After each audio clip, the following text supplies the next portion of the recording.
Good evening, everybody. It's 5:30. We're going to go ahead and get started with the work session for the comprehensive parking study. Rebecca, are you going to kick this off, or will Nathan do that?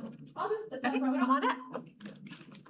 Good evening. As you may remember, November of 25, we hired Walker Consultants to do a holistic comprehensive review of parking services and the relationship to the downtown corridor. Since then, Walker and their team have conducted stakeholder listening sessions, a parking survey that had over 1,500 responses.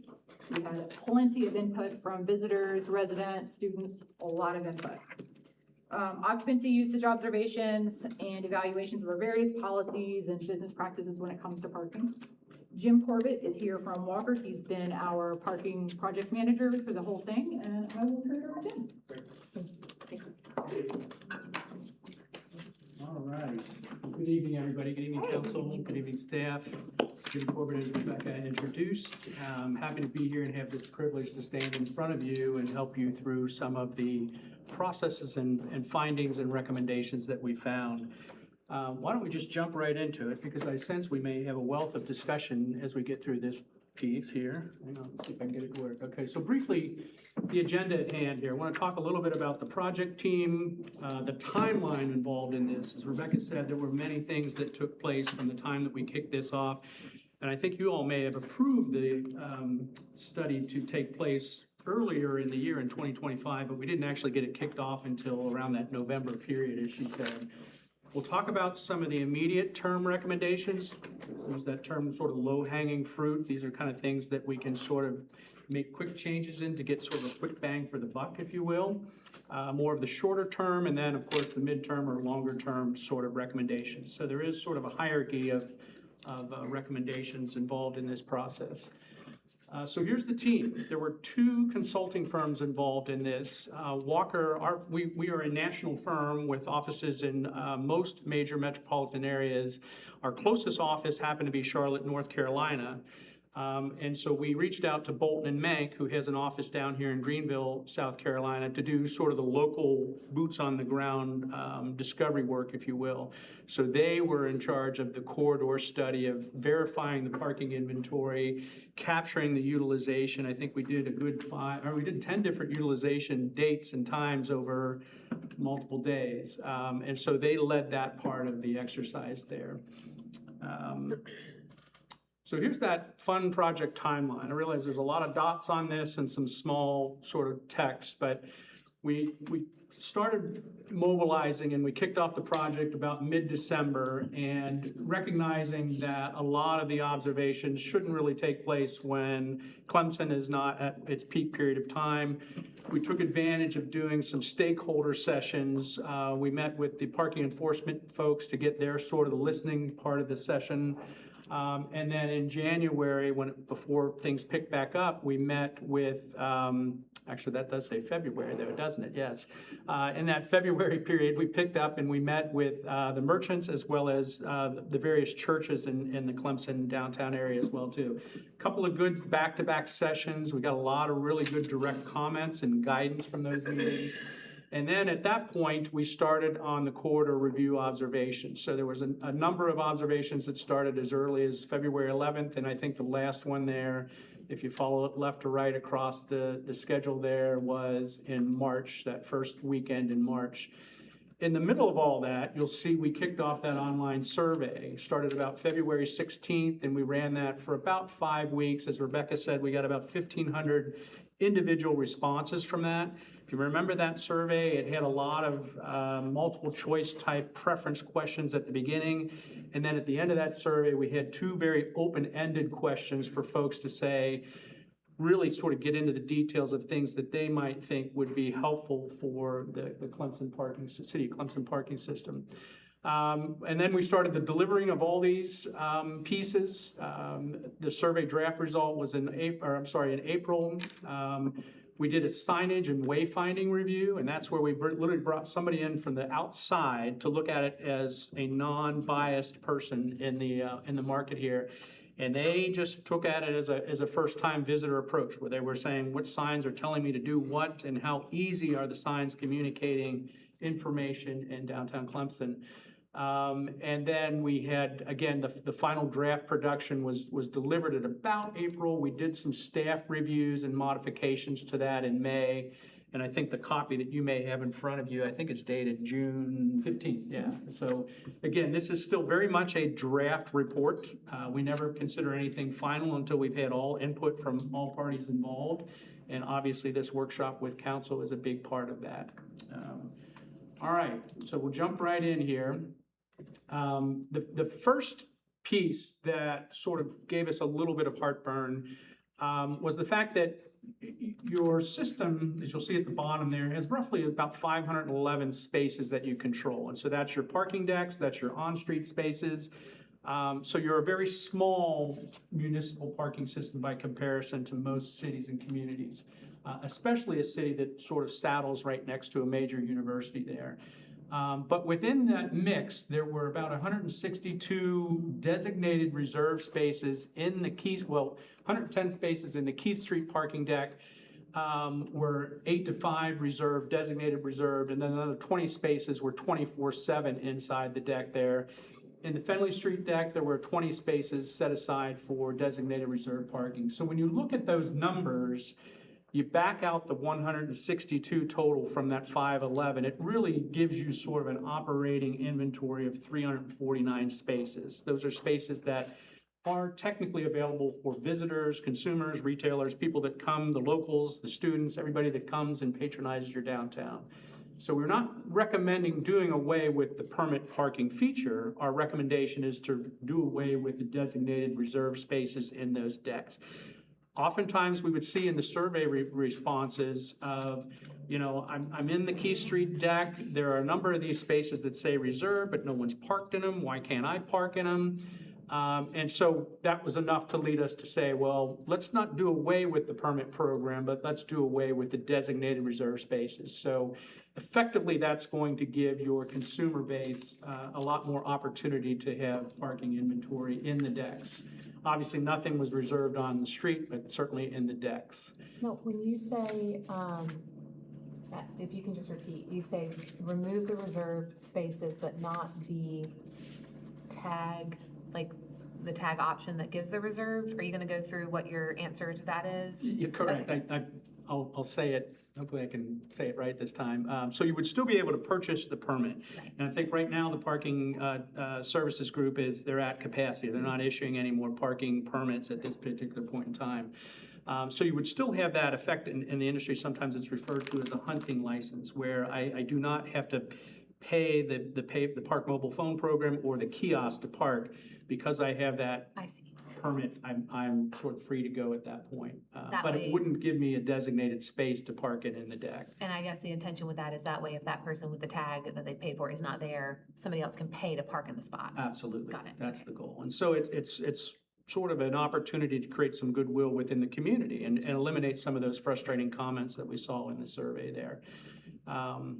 Okay. Moving on to the next one. There are a number of 15-minute pickup and drop-off spaces. I think there are 2 actually inside the Keith Street deck, over by the, on Earl Street at the All In Coffee, and College Avenue on Keith Street, that sort of intersection as well. We found from the sign recommendation point that the signs were not necessarily meeting the MUTCD standards, which when you see a 15-minute parking sign in red represents sort of a restrictive component to parking. Green represents more of a permissive portion to parking. So just simply meeting the code standards on that and keeping that language consistent for those locations is certainly something that works. We didn't necessarily come up with a need to add any additional spaces at this time, understanding that every space is a premium to begin with, but we sort of would like to follow up on that to see if there are any other opportunities to add any additional 15-minute spaces. This was another big one that when we worked with the enforcement team, listening to some of their feedback, you have a number of privately controlled on-street spaces in your right-of-way that are within real estate deeds for some of the businesses listed in the left-hand column there.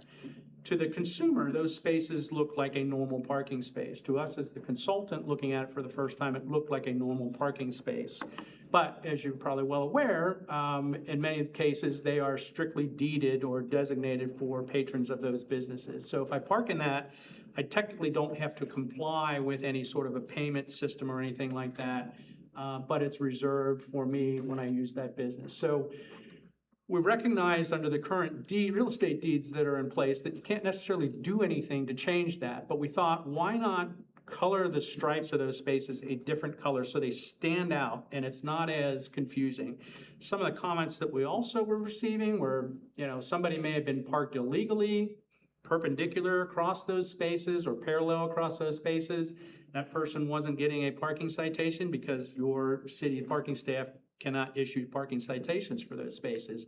Where somebody parked illegally and the next batch of spaces over controlled by the city, they were saying, well, shouldn't they be getting a ticket too? And that sort of confusion about who controlled the spaces. But I think that the individual businesses do a pretty good job already of putting their reserve signs in front of those spaces. But just to have them stand out a little bit more prominent would be very helpful. There's not necessarily a reserved or a dedicated sign in front of every one of those spaces. I think we did note that. But most of them were bunched and grouped together, as we saw. But when you look at the numbers, 239 total on-street spaces, 192 are controlled by the city, which is 80%, and 20% of your on-street spaces, predominantly in your core area, is certainly controlled by the private entity there, that the city does not have any enforcement capabilities with that. So, question on this. So you mentioned this is in their leases. Is there ever opportunity to revisit those leases? Are those leases with the city? Do they have X number of parking spaces and are they appropriate numbers? I mean, it looks like all those businesses have to have some dedicated parking, but how long those leases last, et cetera. They're actually not leases per se, they are within their property boundaries. So that's not technically city right away.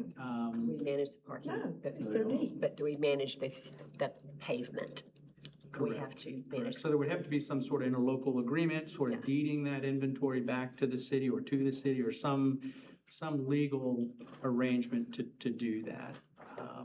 It's a very unique environment. We just don't see that anywhere else. Those are construction and maintenance easements, but we did the last streetscape project. Thank you. That's where it's identified. Okay, so if we painted it, we have to work with them. Okay. And we maintain it. So you have a prescriptive easement, you have a prescriptive easement on that. It's a construction and maintenance easement. Right, okay. What it was. Okay, good, okay. This one, I'm not sure why we're seeing the signs there. On the overnight parking ordinance, this came up quite a bit, and I think it happens frequently in communities that have bars and restaurants that can tend to serve people in the evening hours. People may come across that of being overserved. We did see sort of a lot of back and forth on the comments from this. We're holding to the overnight parking ordinance specifically because we think it gives the city of Clemson the best opportunity to have their parking inventory fully available at the start of each day. We've seen other, municipal and universities sort of adjoin communities where it's just the message needs to be there are other means to travel to the bars and restaurants versus driving your own car. If you're going out for an evening, it's their rideshare services and things like that can accommodate that. So it was a little bit of an interesting situation there, but we are recommending that we hold to that. Now, in the discussion of this, we also found out that there are staff members of some of the businesses that need to arrive before 7 a.m. because they're in a bakery or they're in a breakfast situation, or some of the bar staff that may tend to work and don't get off until after 4 a.m. The simple catch for that is to simply create sort of a permanent recognition program for those folks. Recognizing that, there's going to be a limited number of folks that may need that service in the deck, and that those would be permissible to park as long as they're gone by the next day. So I think it's worth working through that a little bit there.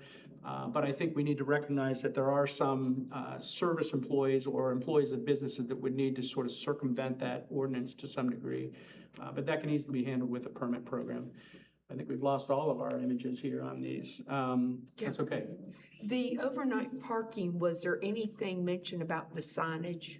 Because is the signage clear about the overnight parking and So, the hours? Is it not, are the hours not listed? It was not extremely clear in that Okay. point. There were moments where it was, but I think if we go back through that report, I think that there could be an enhancement to make sure that that stands out a little more. And consistency? Yeah. Okay. Just so it's prominent for the users that they understand. I think it's probably common knowledge, but again, as a first-time consumer, maybe not so much, yeah, so. The other one was speaking in terms of downtown workforce, the downtown business prepaid meter program. And I understood that this is a program that was offered system-wide for employers to enable their employees to park at a discounted rate. I believe it was initially on-street and in the parking decks, which if you look at that 25% per hour program that exists today, that's about an 82% discount to the prevailing rates that are in place for the on-street meters and 75% discount for the parking deck. So we're recommending massaging that to the point where it's more of a flat fee. And I think the challenge or the reason behind that recommendation was it was very challenging for the parking services group to sort of reconcile that sort of minutia, if you will. But keeping it more of a discounted $5 for 5-hour average, it sort of still makes it affordable compared to what those prevailing rates are in the decks. But it sort of makes it easier from an accountability standpoint there. I think we're also recommending that program be limited to the parking decks itself and not necessarily on street. So you're sort of giving the option of the Fenley Street or the Key Street deck for those two. We did price the Key Street a little higher. It's $5 per 5-hour shift, and the Fenley Street was $3.50 for a 5-hour shift in that location. Development agreements. You've had a couple of development agreements that were tied to the construction of the Keith Street parking deck. We found that those two agreements did expire in 2017. I think they were 2002 when they started, correct? Yeah. So revisiting those agreements once again would free up some of those dedicated reserved parking spaces in the garage that were tied to those agreements. If their agreements no longer hold place, then certainly the spaces should be brought back to the consumer use at that point. I think you'll see one was a 10-space agreement, the other one was a 14-space agreement. So again, it would help reduce that reserved parking requirement that you see in those decks.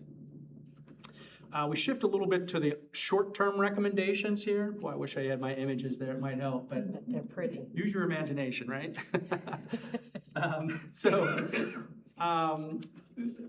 One of the things that came up in the merchant meetings was without hours of operation on Saturday in play that, oh, we've got somebody working on it, look at that. Several of the merchants were concerned that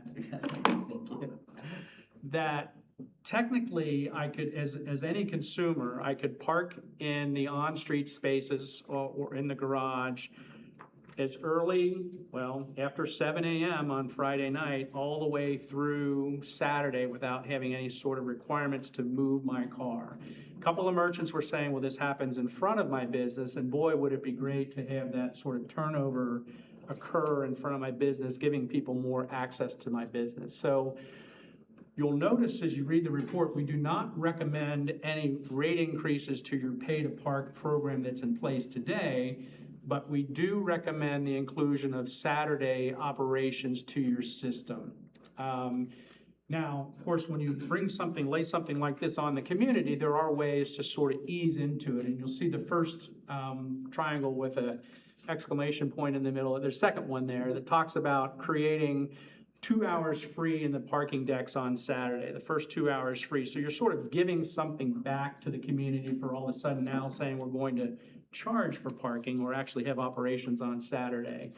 And then, of course, after the 2 hour rate, the 2 hour free, the regular rates would apply. So there's ways to sort of ease into this without just saying, hey, we're just going to start on Saturday, just as it is Monday through Friday. But We think, especially on non-football Saturdays and the regular Saturdays, we think this would certainly make a big difference to help those merchants that are open on Saturdays to have more access to their business. I was gonna say something else, but I think I forgot about it at the moment. We'll probably circle back to it there. If you reduced on Saturdays the 162 spaces that are reserved, would that be a step before you need to do that? Say that one more time? Okay, your first recommendation to consider reducing the 162 reserved spaces that people have to drive by, they can't park in. Correct. If you did that first, could you delay doing that? You could. Again, that's why this is called the short term. I think that was under the 03. So yeah, this would sort of be step 2, if you will. I think sort of making those changes all at once again, there's sort of a method to the madness in a sense. But this would be sort of a next step sort of situation, yeah. I do have a question, because in reading the report, how many other municipalities charge on Saturday? I think it depends, and as a consultant from a best practice, what I would say is if you don't have the demand on Saturday, you shouldn't charge. But if you have folks occupying and using the spaces on Saturday, then that's a different story there. I think it really just boils down to having accessibility and availability of inventory. If someone, again, if employees are even parked in those spaces all day, giving that perception to the local or the consumer that comes downtown, I can never find this place to park on Saturday because all the spaces on College Avenue are parked 100% of the time. That's the goal you're trying to achieve. So if you don't really have the demand, if it doesn't exist, then I would certainly not recommend operating on Saturdays.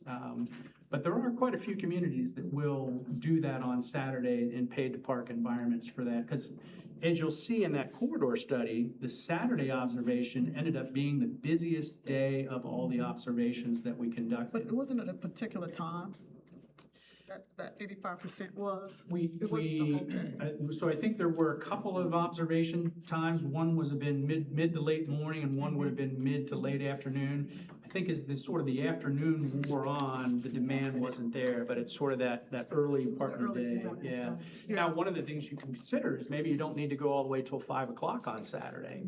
Maybe there is sort of a happy medium in there where you can operate that paid parking just while the businesses are open and that need for making parking available.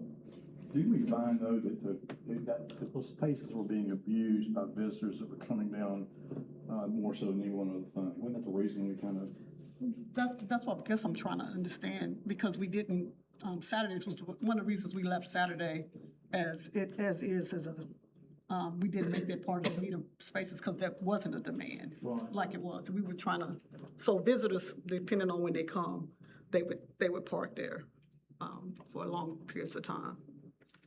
But you mentioned that this was what some of the merchants were concerned about, and was this also in your survey that of the 1,500 responses, or was this mostly merchants wanting the same movement as they got Monday through Friday? Merchants 2 hours. led the discussion for that. We did see elements of it in this survey. I don't think there was a lot of comments about Saturdays because Saturdays was already free and non-operating hours. But those, I think, that had experienced challenge with patrons trying to get to their business thought that would be a good idea. There's several, I can think of several that brought that up. Okay. Indirectly. Okay. All right, we good? Okay. So, of course, when you're talking about extended hours, we talked about the idea of adding a part-time enforcement officer to help cover the extended hours. Now, you'll look at the bottom sort of narrative there. Right now, your police department, I believe, is enforcing that 4 a.m. to 7 a.m. hour inside your parking deck. So there's an opportunity if you add a part-time parking enforcement person to where you can now shift and adjust the officers are coming in at 7 a.m. You could shift one of their schedules up so that person could cover that, take that responsibility away from PD. We also know that you've got a new deck that's coming online within the next 24 months. I don't know the specific timeline on that, but roughly there's going to be additional inventory added to your system. I think it's about 140 spaces that are included in that. So thinking in terms of aligning the parking services group to be able to handle these additional responsibilities and take some of that away from PD, keeping it in parking services would certainly make sense to keep it that way. Okay? All right. So this is really a duplicate side of that. It's talking about the adjusting the enforcement hours to have that coverage on Saturdays from 8 to 5, and then bringing in sort of the staggered shift to have that coverage start as early as 5 a.m. and run through 5 p.m. 6 days a week is what it says on the slide here, but I think, again, sort of reviewing that, is it really necessary to cover that Saturday all the way till 5 o'clock? That's probably for future discussion, I would think. Keeping with the short-term recommendations, commercial deliveries were sort of something we saw on day one, and I think the image that you see on the slide there was something very common that we saw often, to where a pretty good sized refrigeration truck had its roll gate and loading off the back of the truck, but doing it right in the vehicular travel lanes there, causing a little bit of a traffic snarl of folks having to sort of inch around the truck, make sure nobody was coming the other direction. But we understand that one of your loading zone spaces was being removed. I think that was the one in front of Tigertown Tavern. I think there was some weight restrictions in that area there. And so we've got some recommendations here. If you look at the 3 bullets on the slide there, one on North Clemson Avenue, adding one on Addison Lane, and then there's an opportunity down at the Kiwi Trail at Bixby Apartments there. There's 3 spaces that currently exist there as well. So the idea behind this is not necessarily making these commercial delivery spaces all day long or 24-hour delivery spaces, but trying to align these commercial spaces with the needs of the deliveries. Now, I know really a lot of your deliveries are coming from regional locations. They're not all here in Clemson. They may be coming from other parts in South Carolina, so they can't all get here necessarily at a particular time of the day. But I think working with the restaurant and business owners to sort of develop that opportunity to get deliveries handled all before 11 o'clock in the morning would be the perfect scenario. I think this particular truck in the image here was at 2:30 or 3 o'clock in the afternoon. Wasn't necessarily a problem, but nonetheless, you can see the cars trying to work their ways around it. So I think there's an opportunity to add some spaces which would be in close proximity. I think if we were to do the additional delivery zones with reserved, that's where signage gets super important, because I already could see that being confusing. Like, okay, I can park here from 8 to 5, but I can't do this from 7 to 11. And, I just want to, I think that would be the key, is signage. I used to think Addison Lane was a great spot for deliveries because there's not a business entrance on Addison, but now I kind of hesitate with that because it's in the heart of the town, and if they're coming from 93, they're gonna have to turn across traffic. So I'm picturing trucks this size. I don't know if there's a way that we could limit the size of trucks that deliver there. But I think having really large, like an 18-wheeler pulling onto Addison would be very, I don't love it. I think the challenge with some of these trucks is they're not just hitting Clemson, they're hitting all your neighboring towns as well. And so their efficiencies are just put it on a big truck. And I hate to see a delivery guy have to walk multiple times up, but I don't love them having to come through downtown if they can stop at either end. And most likely at Addison, they'd have to back in. Yeah, because Addison won't take a 52-foot trailer through Addison, I don't believe. But they'll have to back, I think. The shorter rear trucks can make it, but not full-size ones. There was a discussion, I've been talking to the Public Works guys about a couple spots in town, and there was a discussion about both on Earl Street, some of the diagonal spots where the trash truck to get that can has to back out into those spots. There's a similar discussion if one of those cans gets moved from there up onto McCollum, labeling another spot up there in some manner with a sign to make it so that overnight parking is more prohibited there, because the trucks cannot service the dumpster without the swing room from those specific parking spots. So to your point, the signage is gonna be key to be able to service dumpsters. They need that swing room. Good point. I'm sorry, I was looking at the aerial of the map when you said that, just to get a visual of that, yeah. So currently, there's a can in behind Roar in the parking lot, and that truck has to back out through those diagonal spaces. To get it. So if anybody's in there, they can't service that can. We're talking about moving that can up to McCollum, which would put 2 up there, and your parallel spots would then be swing room for it. There's a couple spots in town that are tight like that. Yeah, okay. Good point. And it's the same up on Earl Street, turning onto the road in front of Earl Apartments. The beer truck, if there's a full-size pickup parked on the right, the beer truck can't make the left. Yeah. So there's a couple spots we need to make sure we get signage right in there. And that, the signage question, I think you'll see it comes into a larger portion of our recommendations of the overall branding of the Clemson, City of Clemson parking system. I think that there are great steps in place already, but I think we have some opportunities to increase that and enhance that. And you'll see that in our specific deliverable for the signage and wayfinding program there. Everything always needs a refresh, as we often say. Okay, keeping pace here. So right now, there is a physical parking permit that's delivered or that is utilized by those that purchase the parking permits.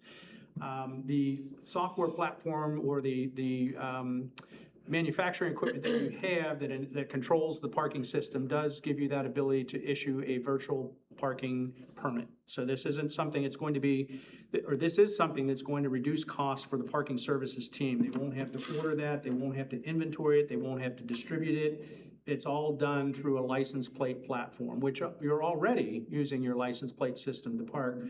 So tying that permit, that virtual or digital permit to the license plate is one sort of a best practice efficiency piece there. So we looked at ways where the parking services group could certainly reduce their overall costs in that process. Here's where we get into a little bit of the downtown wayfinding and sign recommendations. There were many more pictures that I tried to add to the slide here, but I didn't want to make it so confusing there. But, you know, ideally, it's you've got, you know, the great City of Clemson sort of branding sign that you see there on the top left, which welcomes you into the city there.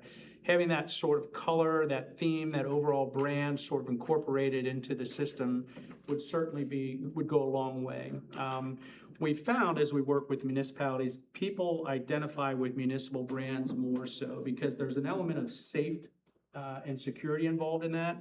Knowing that you're parking with the City of Clemson and you're not parking in an illegal place where you're going to get towed certainly goes a long way. So we like to carry that message through all of the time when it comes to that opportunity. I've heard elements from the group here already about sort of the language on those signs. I think it's important to get that right. Currently, I think in the deck, it does say pay to park, but it doesn't tell you to remember to your license plate number until you get up to the kiosk there. So something that's a little more, correct, something that's a little more, again, standardized, really helping communicate that message is a big way. The Fenley Street deck, we realize there's a partnership with the group that owns and manages the apartments there. There's some opportunity to sort of add or enhance the public parking spaces in that deck as well. And so we speak to that in the body of the report. But essentially just anything that's going to get people to their parking spaces quicker versus this, I'm just not sure where I'm supposed to be. Also in the report, we talk about, I can't remember, is that on the next slide here? No, it's not. Okay, well, I'll talk about it in this slide. We talk about this concept of when I come to the Keith Street deck, I have no idea if the Keith Street deck is full or not, or what level of capacity it is. And so many people find themselves driving all the way to the top of the deck only to say, well, I've reached the end of the deck here, now what do I do? I have to turn around and come back down. But having more of a facade-mounted digital display that's tied to the utilization of that deck, giving people that awareness before they pull into the deck will certainly go a long way. You can actually take that a step further and tie that to a mobile app that the city may have incorporated at some point. So now as I'm coming into downtown Clemson, I know in advance that the Key Street deck only has 10 spaces available right now. I may try some other options there, but something that gives that sort of upfront communication before I get there. And again, you'll see a lot of these aimed at reducing the potential consumer frustration. I think in a municipal environment, I think that's the goal. I think if we can get folks comfortable with the system and comfortable with the awareness of where I'm parking and how much is available to park there, I think that's gonna go a long way. And again, the report does a lot more justice walking through these recommendations. Shared parking agreements, I think a lot of this may be explored already, but again, a big piece of what we recommend before building more inventory is always looking at opportunities where the city can partner with a private entity to use existing surface or, in that matter, structured parking inventory.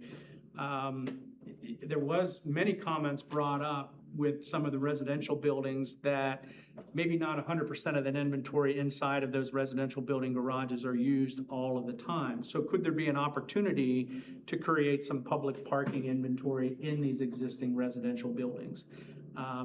I think that certainly requires additional sort of exploration and discussion. But once again, when you're looking at the cost to build a parking space, we always sort of recommend, let's do this organic approach first before we just start saying we need another 300 space parking deck to solve our challenges there. So it's worth exploring that. Now, you may not have that inventory when you need it most, but again, if there's any opportunity to add inventory to the city's public infrastructure, I think that would be worth discussion. This was a big one that we thought would be a great win for the community, and it sounded like the merchants would be on board with this for the most part. But having a merchant validation program, right now, again, as a consumer, I'm either paying at the kiosk or I'm using the Park Mobile platform to pay for my parking. The kiosk solution doesn't necessarily lend itself to a merchant program. You can give out validation codes that you have to key into those kiosks. It's a little bit more cumbersome, plus that validation code isn't necessarily a one-time code. But with the Park Mobile Pay by Phone, I've started my session on my mobile phone. I go into a merchant place of business, have lunch, spend whatever amount of money on retail or whatever I do in that particular business. There's an opportunity to use that mobile app to scan the QR code, and that will take those charges off of my account, and the merchant would then pay for those charges as part of that. And they can set their own rules. They can say, we'll validate up to 2 hours worth of parking. They can validate for a whole 8-hour day. There's lots of opportunities there. And some merchants may even go so far as to say, well, we'd like to have you spend a minimum amount before we validate your parking. Certainly coming in for a bottle of water, maybe not warrants that, but we're getting into the sauce a little bit here. But I think there are opportunities there for, we heard a lot of the comments from the locals not wanting to have to pay for parking seemed to be their reason why some of them said they weren't coming downtown. Whether that's true or not, that's how it showed up on paper. But having sort of a win situation like this that would, not only benefit the merchants by having more consumers coming into their store, but benefit those that are actually having to pay for parking, essentially give them an opportunity there. And did you say the merchants were on board with this, or? There were some that thought it, was a great idea, and I think we had some preliminary discussions with staff that we needed to work through the logistics of that. But I have seen the Park Mobile program do that, just not the kiosk program that you currently have in place. So I think as long as the person began their transaction through the Park Mobile program, then it would be covered. See for restaurants, that being Well, beneficial. or, I mean, no, Right, I got ripped real bad late last week by one downtown merchant that was not a restaurant person that wants a validation, so no, that's legit. Oh, okay. well, I was gonna say, you're in a They want it. boutique or a men's, where you call men's boutiques, what do they call it? Menswear. Men's place. I don't know what y'all call those things. I'm trying not to mention a certain name here. If you're spending a couple $100, what's $250 for them? Right. I mean, I even asked when we were at the hotel, do they validate parking? I still said, ask that, staying in the hotel. So I think that there is, And maybe some of the anxiety legitimacy or to fear that. just might be, we don't know how the program works. Yeah. If it's a very simple program, They're on board. exactly. Yeah. Yeah. Okay. Here we go. Parking space availability. I knew it was in there somewhere. This is the idea of the digital display of number of available parking spaces in your decks. Now, I don't recommend doing the one that says the number of spaces on each level of the deck. I think we just need a very simplified system that's got a digital display above the portal where you drive your vehicle in that tells you how many spaces are available there. This is just sort of a slide that shows the opportunities there. We've seen some things in corridors, vehicular corridors, working with DOT to where you're guiding people digitally to either left to Fenley or right to Keith, depending on which way you're coming on College Avenue. That will give you an advance warning that there's more spaces if you turn to the right versus turning to the left. And those are all tied to, in the simplest of terms, the old gas station air hose. When you went over it, it decremented a count. When you went over it the other way, it added a count back to the system. It's a But simple way also of saying it. identifies, because I think part of the problem is people don't really know where our parking spots are. Agreed. And so it just does two things. It says that they're here. Yep. And then it's like it says, well, there's so many places there, so I think it's a great thing to do.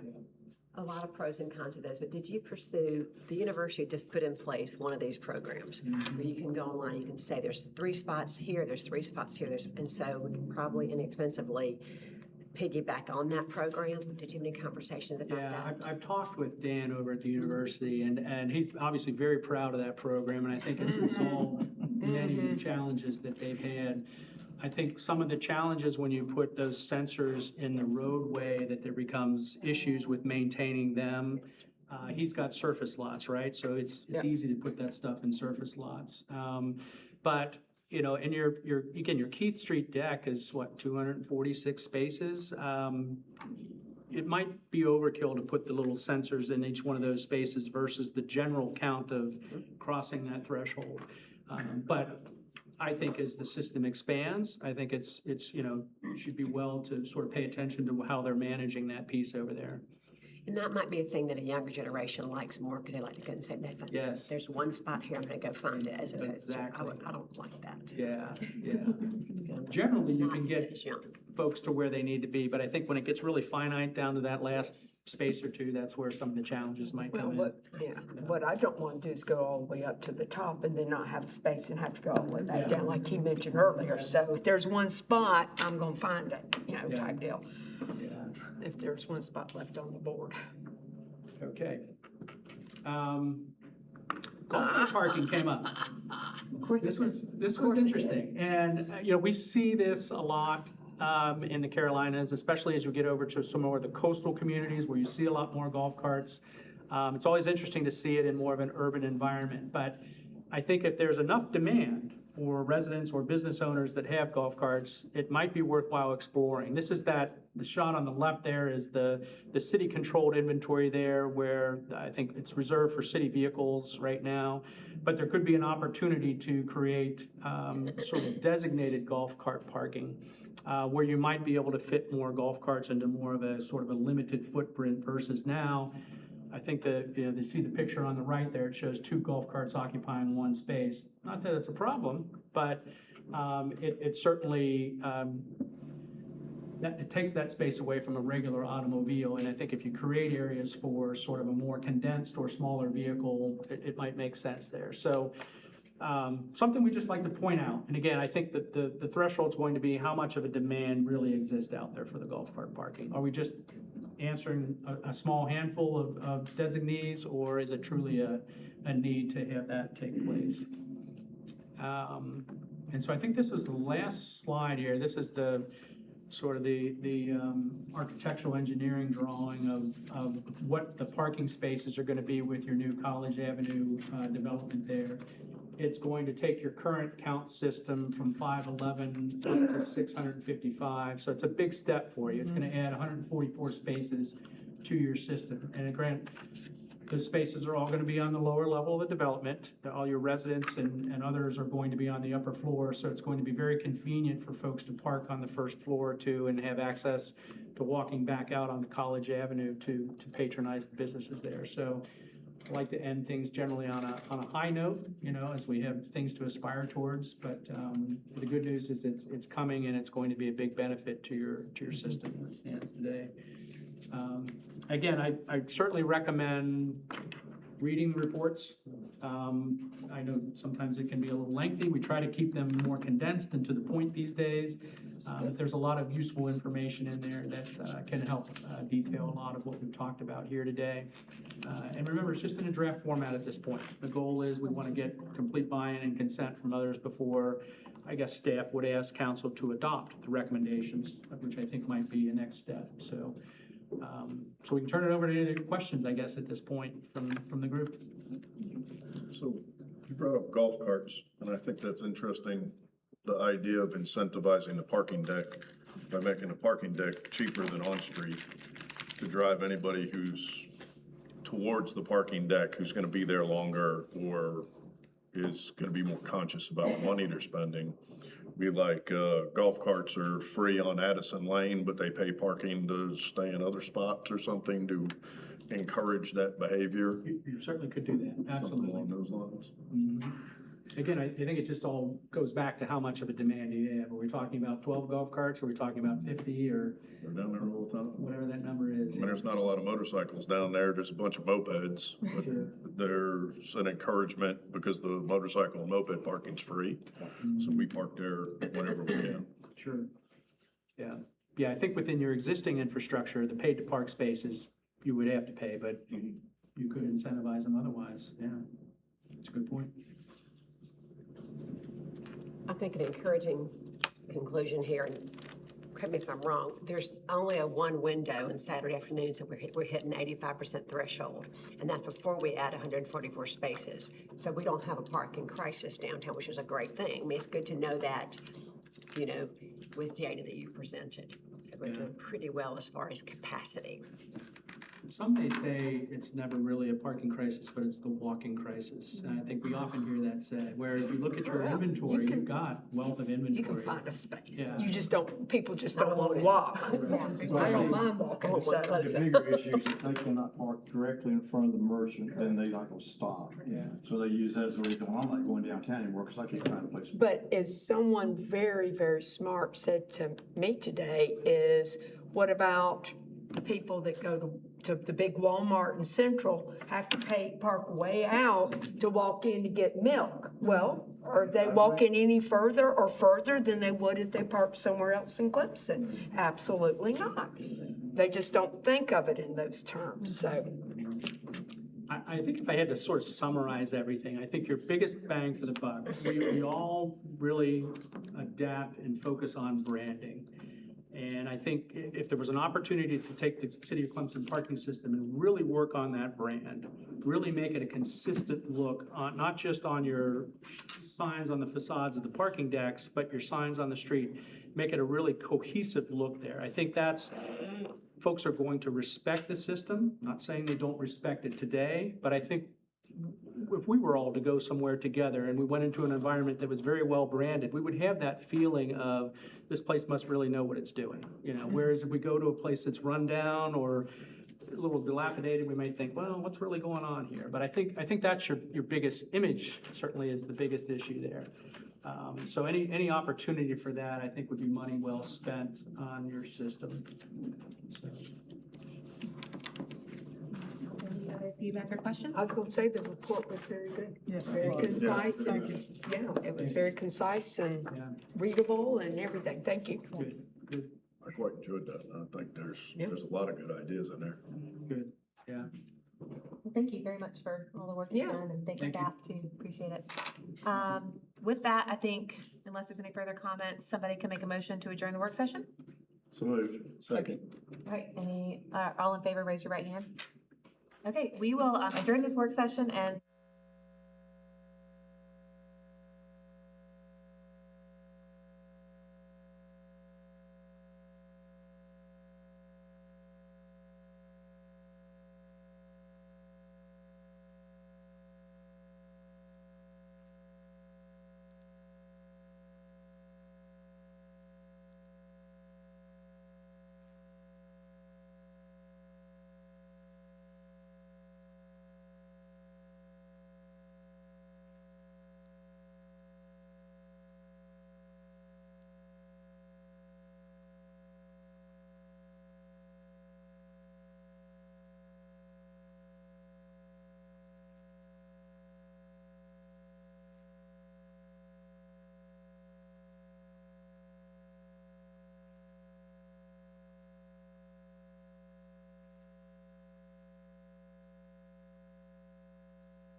That's all.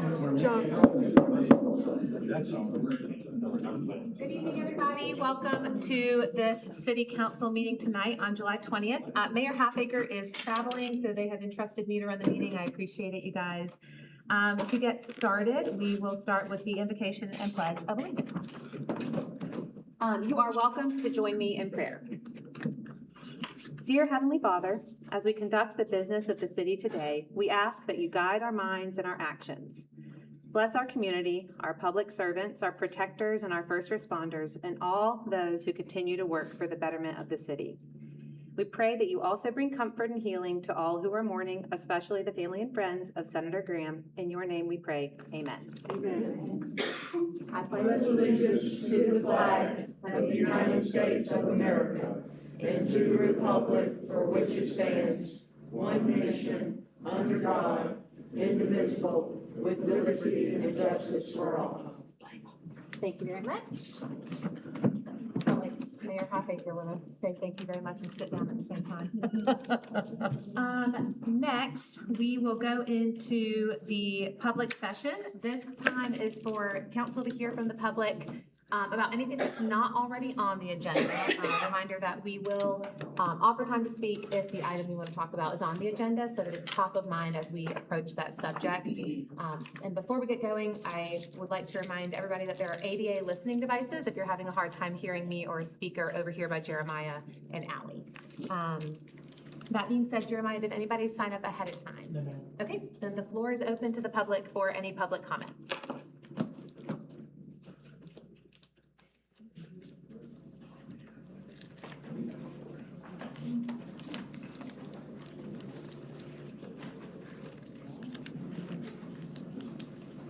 And if you'll just sign in over there before you approach the podium. Thank you so much.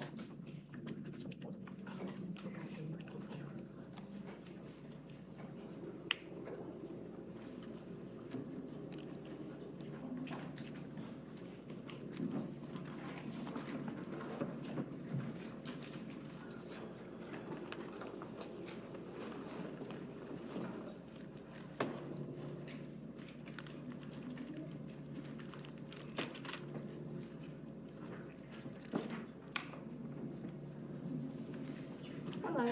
Hi, good evening, council. My name is Felisa Bennett. I am a resident here in Clemson, 126 Curtis Circle. One of the concerns of my neighborhood is the rezoning of the property at the corner of Highway 93 and Abel Road. One portion of the lot is supposed to be rezoned as being commercial, to our knowledge. But the back portion of the lot facing Abel Road and Curtis Circle should be a protected residential zone. If Hubbard Young Pharmacy comes into our neighborhood, it's going to completely change our neighborhood's character. The neighborhood is historical. We've been around, like I live in my grandmother's house. So it's been passed down from generation to generation. And if we have a business come into our neighborhood, it's going to change everything. There is virtually no way that the pharmacy could have a one-way in and out on Highway 93.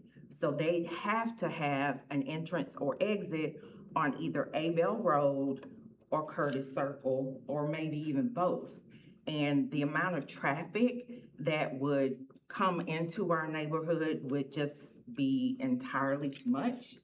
In addition to that, we just don't understand as a community why the property just can't be put across the street on the other side of Highway 93, which is already pretty much zoned as commercial property to my understanding as a part of the comprehensive plan. So we would just like council to consider that when considering rezoning all four pieces of land at Highway 93 and Abel Road. Thank you very much, Ms. Thank you. Bennett, thank you. Remind her of the public hearing on the 3rd of August.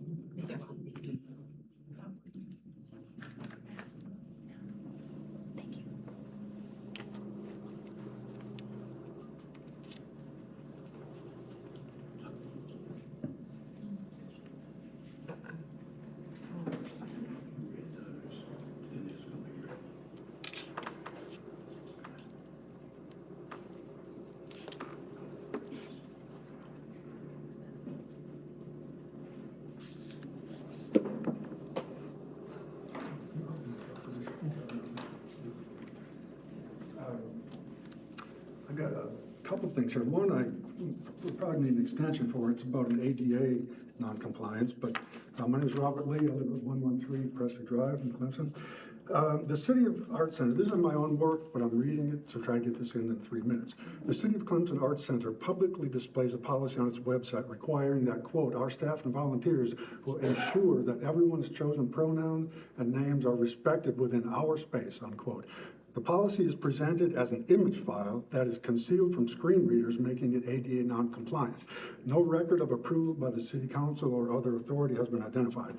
I provided notice to the city in the summer of 2025. I said that the policy is not only unconstitutional, but, quote, inherently hostile and disrespectful, that I would not pursue involvement with the Art Center because I sought to avoid any provocation into an actual controversy that I didn't want, unquote. This policy's disrespect has the direct effect of causing me severe discomfort, thus shutting me out from equal participation. It is inherently disrespectful, and its existence and display creates and imposes the very conditions of disrespect and discomfort that it purports to ensure against. This is the very definition and example of a chilled constitutional right. Despite this actual notice, the city has retained the policy, has continued certifying compliance with all laws and federal grants for hospitality fees, municipal bond financing through the Clemson Public Facilities Corporation, and is pursuing a $15 million expansion. This course of conduct demonstrates deliberate indifference to my fundamental constitutional rights, regardless of the role, if any, of the city attorney provided advice. The city attorney's duty is to ensure that council and officers fall into no error of law, according to the city code.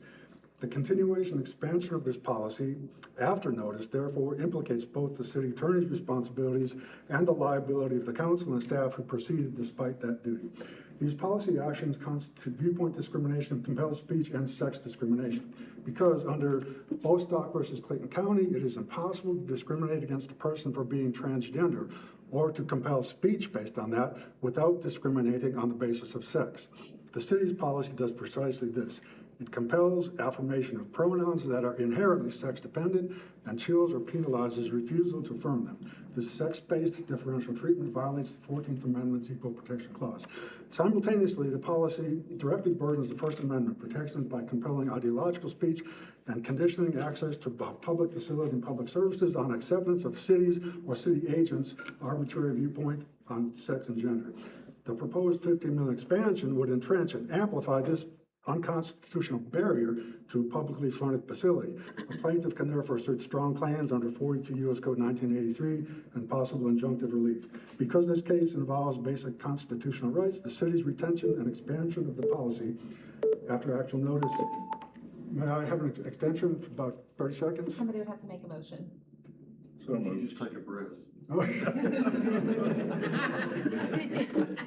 Okay. You did a great job with your doing it like So you there did. was a motion Make for a 30 motion. seconds. Yeah, a second. Okay, yes, Give sir. him 30 Yes, Mr. seconds. So where I Yeah. left off was, because this case involves basic constitutional rights, the city's retention and expansion of the policy after actual notice amply support municipal liability under the case Monella versus Department of Social Services, included through official policy, custom, ratification, and deliberate indifference. The city attorney's statutory duty, whether fulfilled or not, does not shield the municipality or individual decision makers at any level from liability where clearly established constitutional law was disregarded. I do not want a lawsuit. I sought to avoid a controversy, but I will not allow my constitutional rights or the rights of disabled citizens to be trampled That's by time, Mr. Lee. administrative bullying or public funds. Thank you very much, Mr. Lee. Appreciate it. Appreciate it. I can show you where the ADA non-compliance is if you'd like. Thank you. Thank you.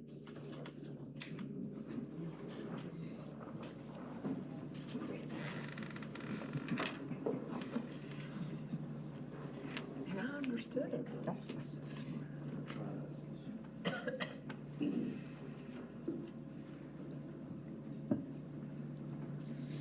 we gonna do some kind of reminder about the public hearing? I've already poked her.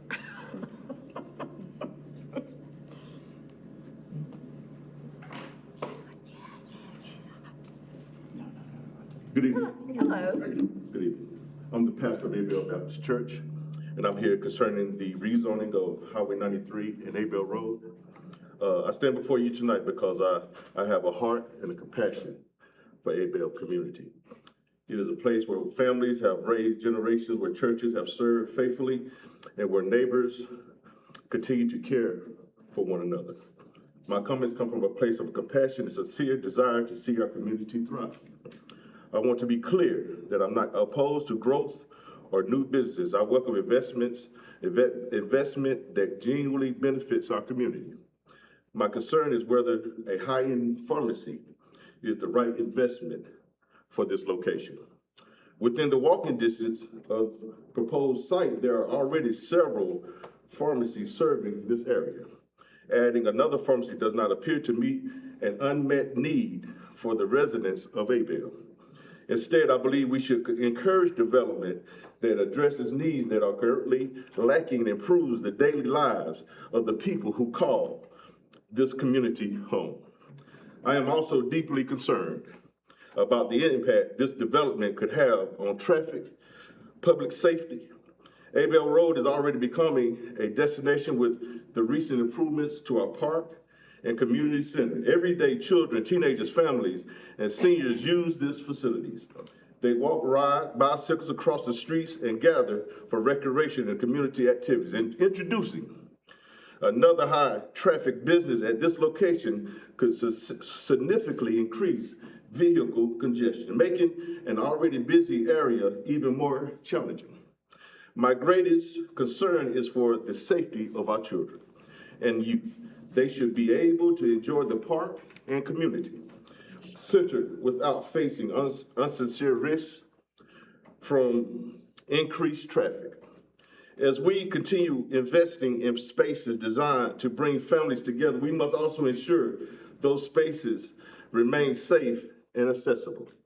I respectfully ask the council to consider whether this proposal truly reflects the best interests of the Abel community. Development should not simply fill vacant property. It should strengthen the neighborhood, improve quality of life, and respond to the needs expressed by the people who live there. I encourage you to continue listening to the residents, community leaders, churches, and local organizations before making this decision. Together, we can pursue thoughtfully development that creates opportunity, protects our families, and leaves a lasting legacy for the future generation. Thank you for your time, your service, your thoughtful consideration of concerns of the Abel community. Thank you. Thank you, Pastor. Thank you, Pastor.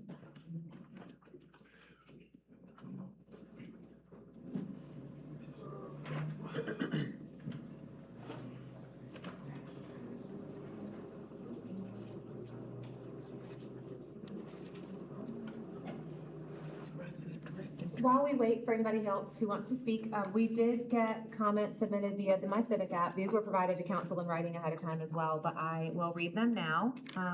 All of these are for items that are not on the agenda as well. So the first comes from Martha Farber at Evergreen Drive. She writes, the traffic in this area because of all of the new high-rise apartments is making it difficult to enter and exit our pharmacy. This is the only pharmacy in the area that does the special compound prescriptions that we need. And again, that's from Ms. Farber. We had a comment submitted, just Abel Road rezone, from Maria Margarita Bruce on Karen Drive. We had a couple of these as well, so I'll give a note at the end. We also had something from Ms. Andrus in Seneca that just notes the new location of Hubbard Young. The next comment is from Beth Poole, Knollwood Drive, excuse me. This one reads, the new Hubbard Young Pharmacy. I think this would be a tremendous location for our Clemson pharmacy. Agree with other comments and how this pharmacy has had to deal with the overgrowth surrounding its current location due to approvals by the city. This is not an apartment complex nor another coffee shop. It is much needed business trying to find a new location to continue within our community. Again, Beth Poole at Knollwood Drive. That's very difficult for me to say, apparently. I apologize.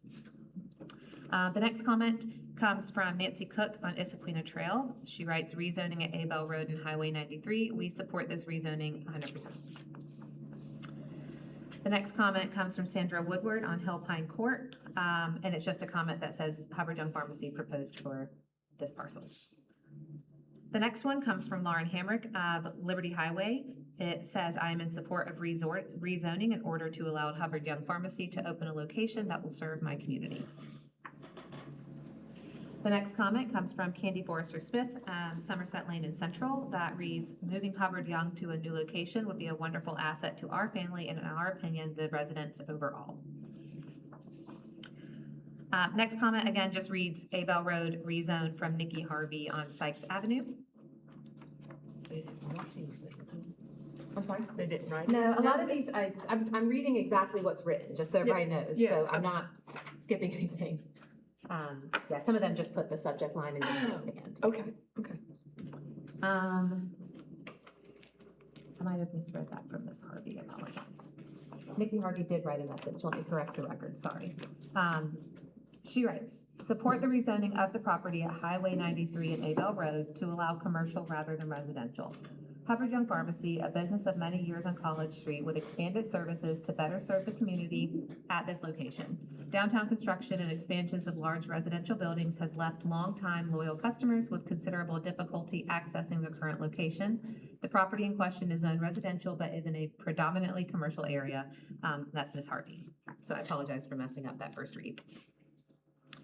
The next comment comes from Ansley Fraser of Rudder Ridge in Seneca. I generally refuse to go into Clemson very often due to the awful traffic. I make one exception, getting my prescriptions at Hubbard Young. Their level of customer service is unmatched at any of the chain pharmacies. Don't let this business become a casualty of the rampant unchecked growth in Clemson that makes me not go there for any other business. Next from Kathy Hunter on Riggs. She writes, let Hubbard Young Pharmacy move to their desired lot on Highway 93 in Clemson. The next is from Joel Williams on Vista Drive. He writes, the citizens of Abel don't want a pharmacy at the entrance of the neighborhood. They want to keep it residential and not commercial. The next comment is from Julie Morgan Ryan on Catawba Road in Clemson. This comment reads, the area is presently zoned for residential use. The applicant is requesting rezoning for commercial to allow for construction of a pharmacy. This change would align with other development that is currently in the area on 93. This business in this location would be of great benefit to the community and would provide easy access for the nearby student housing complexes as well as full-time residents. Please approve this change. Make sure I get these correct. Okay, next comes from Peggy Bodie on Fuller Estate Drive in Clemson. It just says rezoning property on Highway 93 to allow Hubbard Young Pharmacy to relocate from downtown. The next comment I have from, I want to make sure that it's different people. Felisa Bennett and Lisa Bennett, are they the same person? Are they here? Yeah. Is that the same person? Okay, I'm not going to read your comment since you spoke, if that's okay. Yeah, I wasn't sure whether or not. Absolutely. It went through, so. I'll let you speak for yourself and I won't put words in your mouth. How about that? Okay. Okay, the next and last comment comes from a Vivia Rogers on Cherry Street. She writes, Hubbard Young Pharmacy would be a great addition to Clemson. They're friendly and take care of the customers and community. So thank you for bearing with me while I read those. Again, those were provided to council. Public comment is still open for anybody who's here who would like to make comments.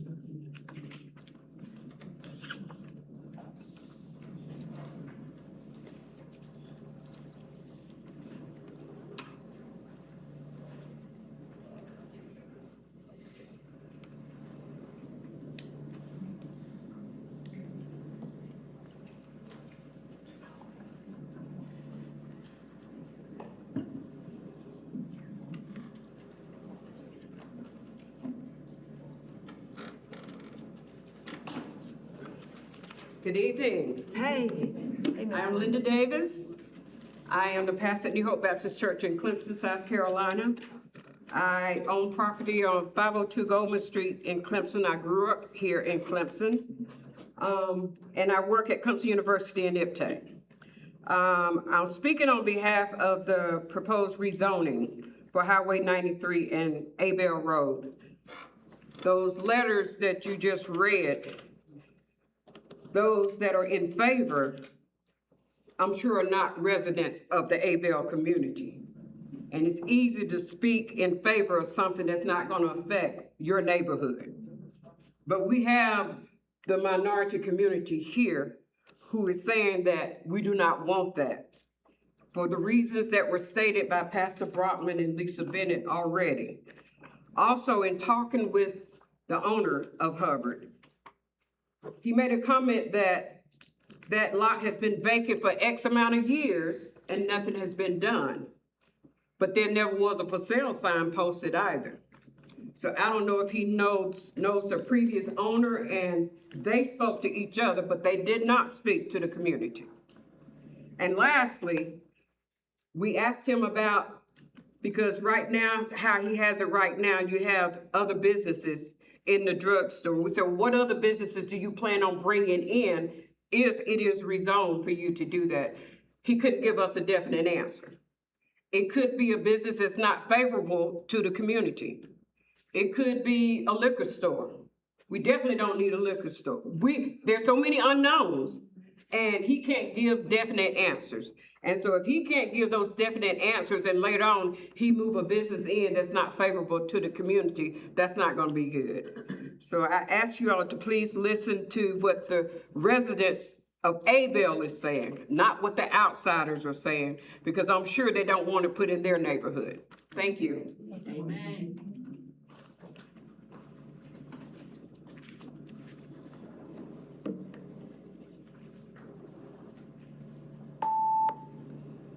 Good evening, members of council. I want to thank you for the opportunity to speak tonight in regarding the rezoning of the property along Highway 93 and Abel Road from residential to commercial. I want to respectfully urge the council to consider the long-term consequences of making that part of the community residential. First, the rezoning residential land to commercial use will fundamentally change the characteristics of that neighborhood. And it is a historic neighborhood, with Abel being a church there that was started a very long time ago and had significant correlation to Clemson University. We also want to take into the fact that this will increase traffic, as it's already been previously mentioned, so I won't go down that road. But thinking about the children that are in that community, as well as the church and different organizations, it just wouldn't match up with what we're looking for and what we are striving to create. Third, the commercial use often creates noise and light, population or pollution, and extended operating hours that are incompatible with the neighborhood residential properties. Outdoor lighting, signage, loading activities, and other customer traffic can negatively impact the residents' ability to enjoy their homes and their neighborhoods.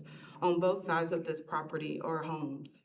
So it's not like there's a long road or a long walk to get to the other side. We're literally talking about what would be the side of somebody's yard or the front of somebody's view.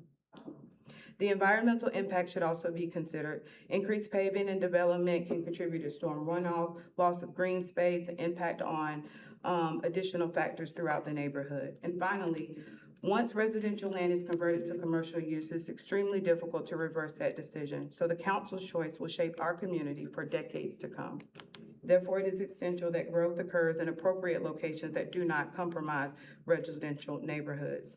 I want to encourage our council to explore alternative locations for development that are better suited for accommodate business growth while preserving our residential characteristics, the historical significance, safety, and livability of Highway 93 and the Abel corridor. Thank you for your time and for your service to our community. Thank you.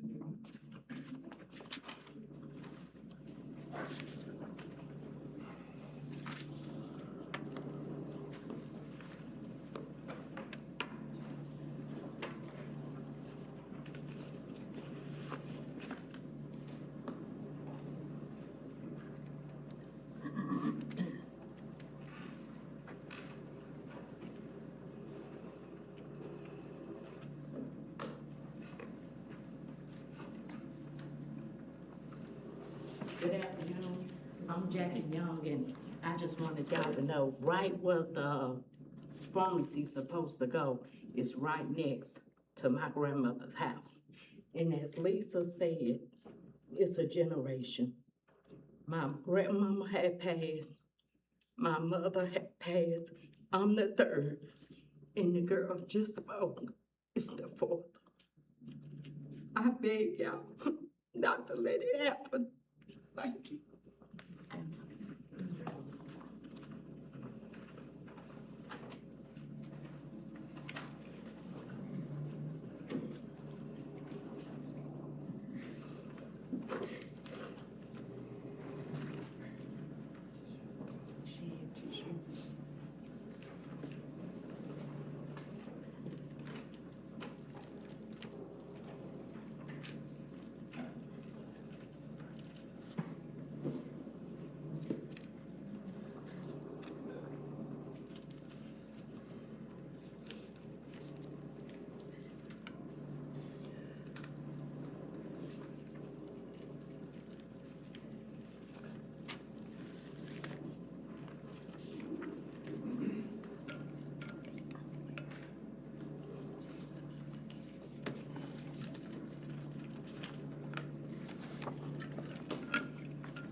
Hello. My name is Carlethia Benson. I'm a retired employee of Clemson University. I am a retired clergy in the United Methodist Church. However, I attend Abel Baptist Church. My uncle attends that church. My uncle is on dialysis 3 times a week. I'm there to make sure he's taken care of. But here's the thing that bothers me. I've heard a lot of the discussions, and most of the letters, as was noted, came from persons that don't live in that community. And I know the area because I grew up right up the hill here. So I came in support, not to speak in favor of, but to speak against the rezoning of the area in property in 93. Matter of fact, my uncle lived on that property when his dad had it. And when his dad died and the family members wanted the money, they made them all sign to get rid of it so they could get money. And it didn't get much at all. But the thing about this here that worries me is if there's a funeral that is up in that area, and you're trying to get in, and you have all the people, and I'm a Hubbard Young Pharmacy person, okay? So I know the store, they're good people and everything, but being good people doesn't mean you need to be where he's trying to get to be, okay? It means that things can change. If the traffic is high, then somebody's gotta wait. Traffic will back up. They don't need that on that highway. What I'm standing for is what is right and what is just and what is right in the sight of God. Nobody mentioned God, nobody mentioned Jesus. It's okay, but I do everywhere I go because I'm a believer and I want to get in the kingdom. Amen. So what I'm saying is this. You all need to consider that children do play there and are in the road. And as you know, children can jump out in the road in a moment. What if a child is killed because of an action that was taken here? What would happen? How would you feel? Because you would be a part of it and the blood would be on your hands. So all I'm saying is, think about it. Remember, that is a historic area. My grandmother, who was at the Clemson house, the head chef, worked there. Could I have an extension, just a few? Motion from somebody. I'll make a motion. Okay, that's me. And she lived in that area. And all I'm saying with that is that We have been a part of this town. We have worked in the places, in the laundry at the Clemson at college and everything. My grandmother, who lived up on Shaw Street, she did the laundry when it was a college for the faculty, because the cadets were done in the laundry there. However, I helped my grandmother. So I'm just saying, please consider what I've mentioned to you and do the right thing. Thank you very much. Thank you. Thank you.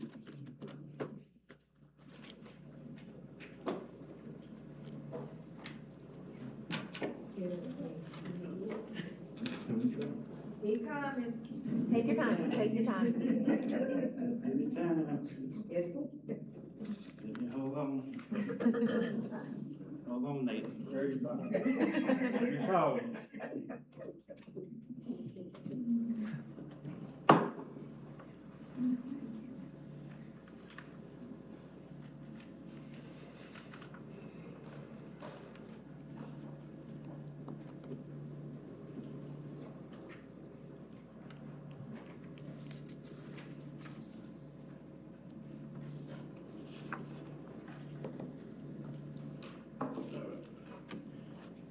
Good afternoon to you all. Good afternoon.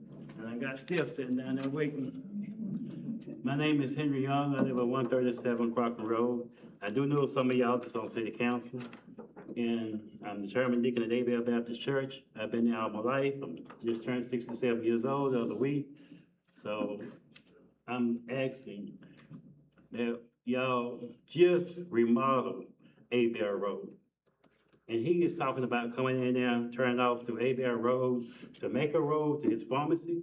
And y'all gonna spend all that money to fix up that road? That's a waste. And then we already got 7 pharmacies here in Clemson. Already. Publix, Harris Teeter's finna have one, Walmart, Ingles, CVS, Walgreens. And why can't he move down on 123? He have a drive-through which he wanna build at the Old Sun Trust Bank. He have a vault that he can put his medicine in at night. He have a red light. Everything is there. Everything is there. He need hire for the planning. What's coming to ABL community? What's coming to the community? When you got everything right down the street here on Highway 123. It's easier to get in, it's easier to get out. That's exactly. Yesterday when I left church, I sat there at Abel Road and Highway 93 for 15 minutes to get out there on the road. I watched the Chinese people come from their church and turn and made a U-turn to go back down Highway 193 because the traffic was coming so heavy up 93. This after church service at 12 o'clock. Imagine when them students come back, especially after the football game, they gotta go get their cars. And a child, my cousin's daughter who was up here, her daughter got hit by a car on Highway 93 crossing the road because the person did not see her coming across the road and she had the right of way. So you think about the children, think about the church, think about the neighborhood. It's a lot. In a pharmacy, look what happens. If it get broken into, the first place they're gonna search is the neighborhood. They come into the neighborhood. The police is gonna be all over the neighborhood, look for the person broke in the drugstore. When they got a vault down there at the bank, they can already lock it up in. Thank y'all. Thank you, Mr. Gunn. Somebody come get me back to my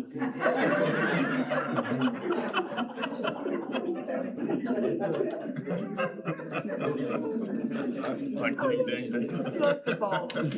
I'd call that round.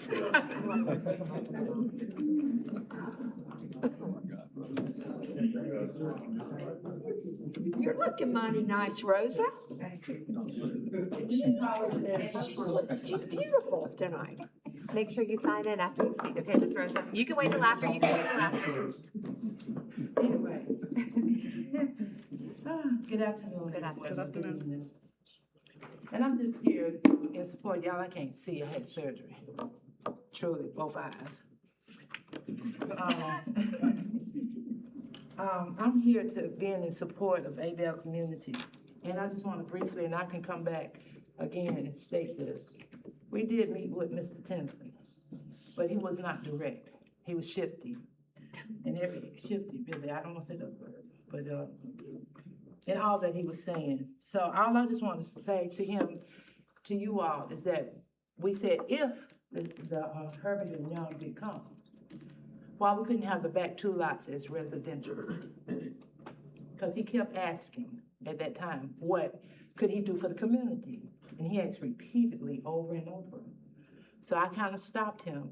I said, so we are telling you, if this should happen, we want the back two lots to be residential housing, okay? He stated to me and to everyone else in the meeting, he said, supposing if I put $1 million home, I said, well, at least it'd be a house. And someone move in it, and it will be residential. So I just wanna, it's hard to work with people that's not straight with you. So I agree with everyone that said something, including Presley, my cane manager. But I agree with what they're saying, and the children are, because I have witnessed that myself in driving in the area. Especially in the summer, it gets really rough. Then when they're getting off school buses and, kids do stuff that we don't find for them to do, we can't keep up with everybody at all times. But I'm like the community. Please think it over, give us a chance, and to be nice, if people would be honest. Thank you. Thank you. For everybody who's here, I think it's important to note, we are going to have a public hearing on this property on August 3rd. That's part of the formal process for a rezoning request. You are still heard tonight, though. This is on the record. We are listening, so I don't want you to feel like this doesn't count just because we're doing it again. That is an additional time that you can be heard again. So I want to make sure that's clear. It's August 3rd at 5:30 right here. So just to give you that information.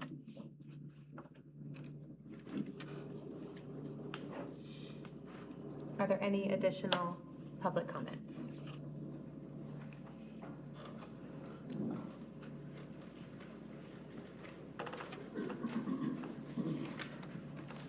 Okay, I'm gonna go ahead and close the public comment session of this meeting. Thank you, everybody, for sticking with us. Next, we'll move to the approval of minutes. These were shared out for everybody to review. Are there any comments or questions? A motion to approve. So moved. Second. All in favor of approval of minutes? Thank you very much. Okay, next we'll move into the reports and discussion section of the meeting. No decisions will be made at this time. We're just having discussions, 2-minute limit per speaker when we do have public comments on these items. Mr. Hinkle.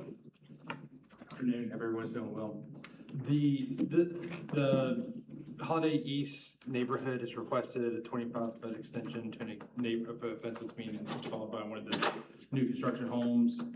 They've given us a letter of ownership and maintenance so once it's installed, they'll continue to do the maintenance of it. And we've gotten conditional approval from the zoning administrator and our urban land parks manager because there's some vegetation that has to be removed for that to be fenced.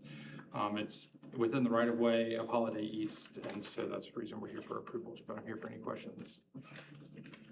Oh, go ahead, Joe. Age before beauty.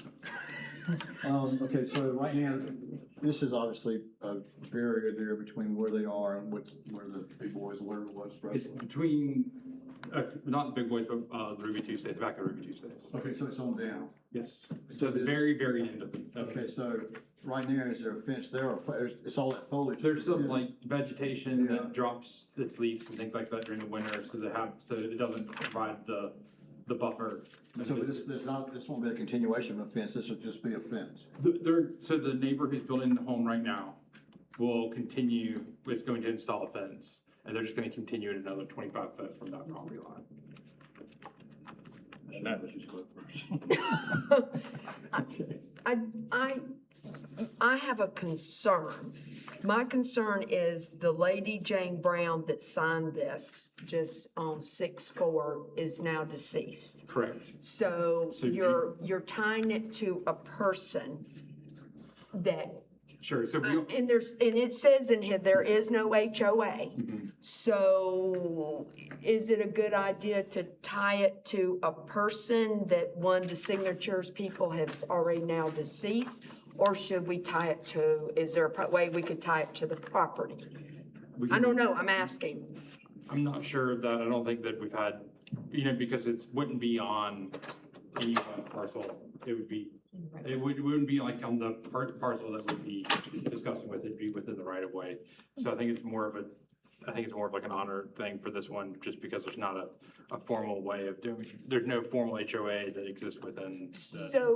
So if the 25-foot fence gets built and they, Jane, Tweely D and Tweely Dum sign a document saying that they're gonna maintain it, and they pass away, what's gonna happen to the 25-foot?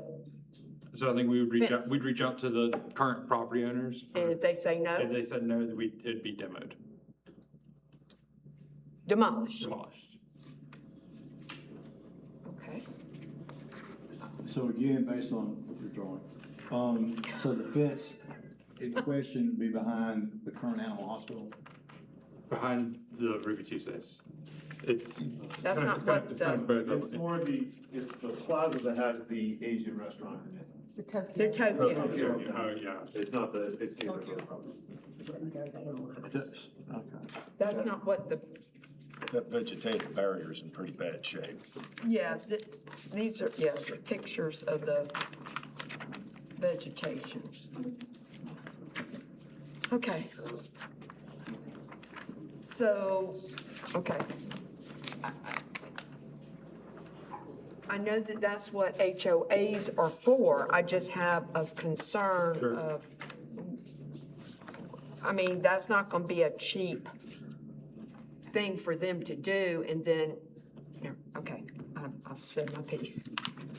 Ms. Evans, we'll look into that issue before we bring it back to you.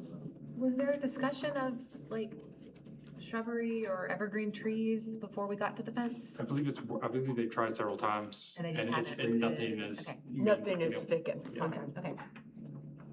Then I would think we could just tie it to the properties. If the properties agree to it, it's tied to the properties. So, If they if refuse to it's- maintain it, then it goes away and they look at the back of Tokyo.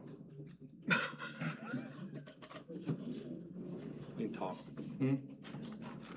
Yeah, I'll Well, talk no, with I mean, I'm just trying to not, I'm just, why build that fence when, if, it wouldn't bother me if within a month, the lady that signed it passed away. Sure. So, and I think the other gentleman that signed is not a spring chicken either.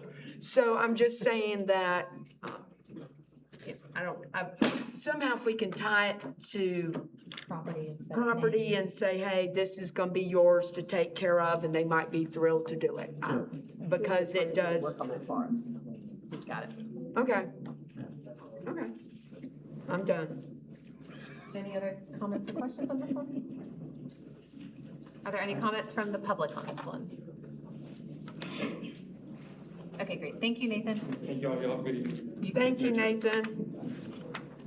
Next, we will discuss a request from First Baptist Clemson to be included as one of the nonprofit agencies allowed to use the electronic message board. Mr. Blondo?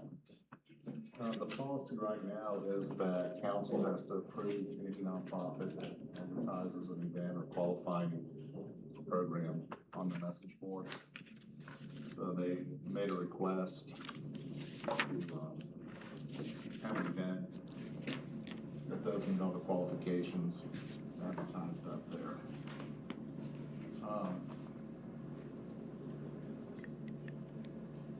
I would recommend that we do away with that whole policy. And the whole reason is because it used to be that this was created to eliminate the need to have requests at every meeting for signs in the right of way. Right. And you literally, every meeting, you were approving signs in the right of way. So we this. And then now we've got this group of nonprofits.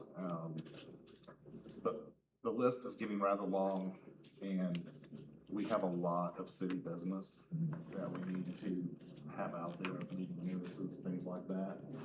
I think administratively, we could find more meaningful ways to actually be more helpful to these groups than through the message board.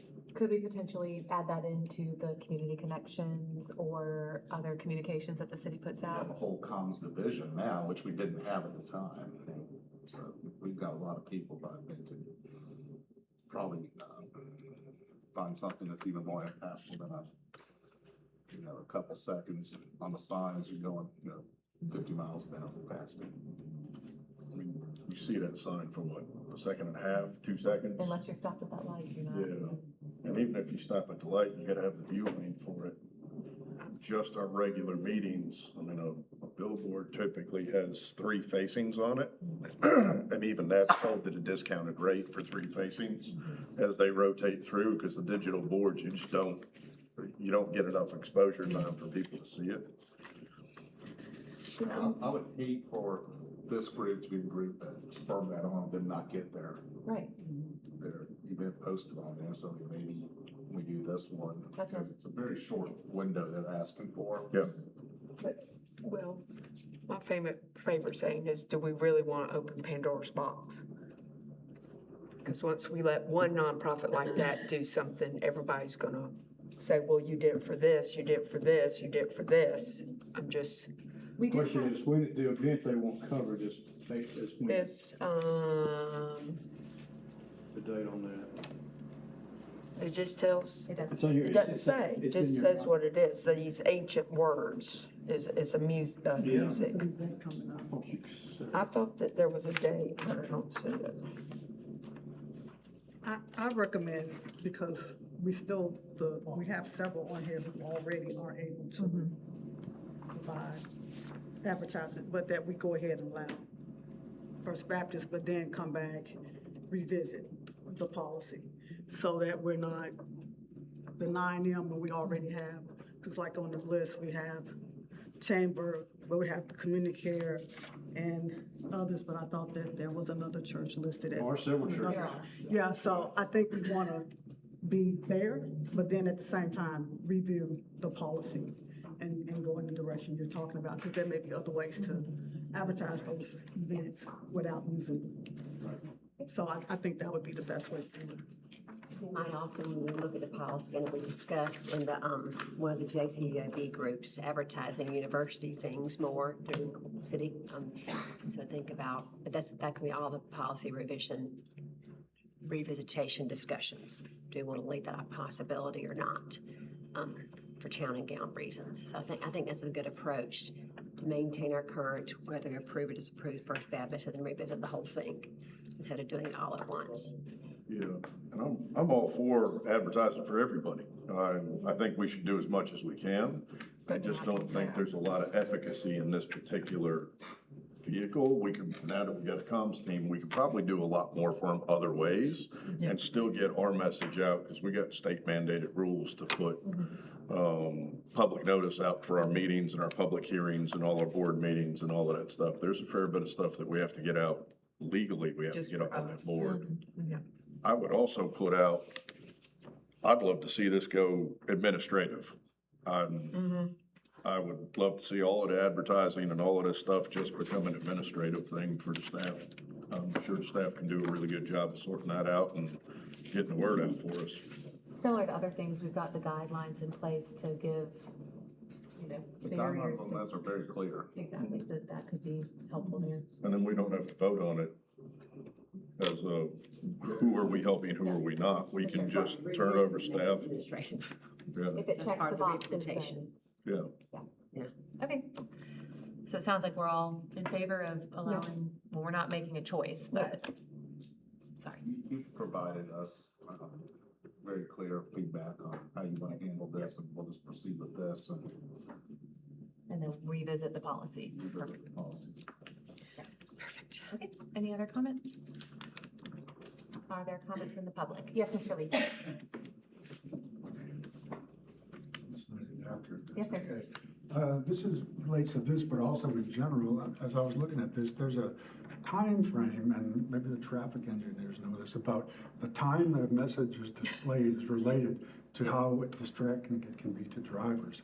So I don't know if these things come pre-programmed with that time, but that's something to look at for future, that there's a time frame that's specified. Varying from that can cause driver distraction, so that might be something to consider on this. Thank you. Thank you. Any additional comments? All right, thank you. We will move to staff reports, Andy. The one thing I have for you tonight is to remind you that tomorrow evening, starting at 5 o'clock, Healing Bridges is having their drop-in, an open house. So now, they will soon thereafter be providing counseling services. People who can't get access to those in other ways, or other conventional ways, so it's a great new addition. What are the hours they're gonna operate? Well, tomorrow night, I think it's from 5 to 7, but I'm not sure what their normal operating yeah. hours are going to be. Might be when it's, you know. And just when it's so everyone knows safe. that, the current frequent. Nice. This is something we started, what, about a year ago with the memorandum of understanding, right? Started Talking about it and getting Yeah, them just together. opposed Okay, to- so it's fine, I mean, so this is their open house to open. Wonderful, wonderful, wonderful. Anything else? Great. Okay, now we will move to the policy action section of the meeting. This will be where decisions happen, and there will be a two-minute limit per speaker when public comment is taken. So first on the docket, Mr. Woods is to consider the second reading of 1310 Tiger Boulevard Plan Development. Thank you, Council. I'm gonna give you some background tonight. Council will consider the second reading for proposed plan development at 1310 Tiger Boulevard, submitted by Kennedy Wilson.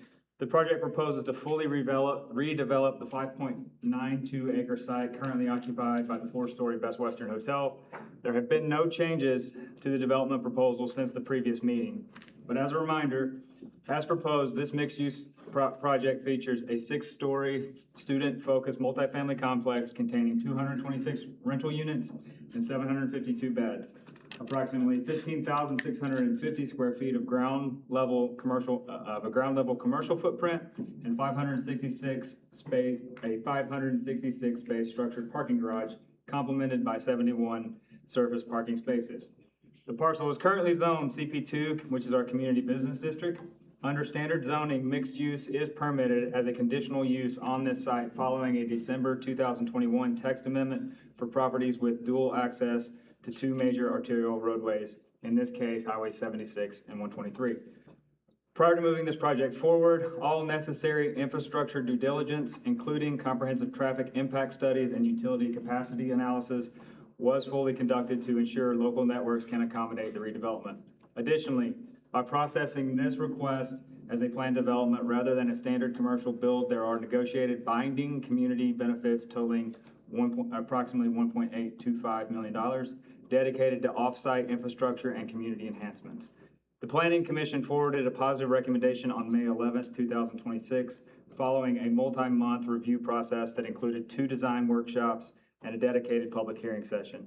Before we open the floor to public comment, members of the applicant's development team is present tonight to answer any questions that council may have. Thank you. Thank you. Questions?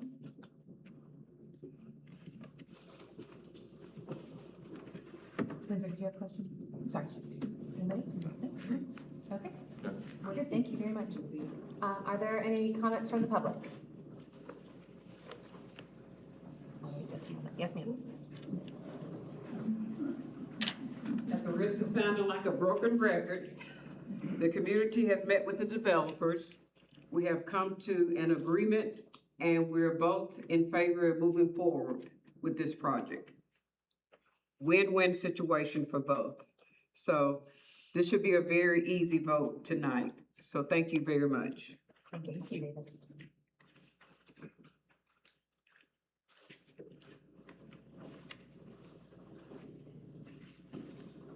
Well, Pastor Davis, if you wouldn't mind signing in, just so we know when you commented. Yes, ma'am.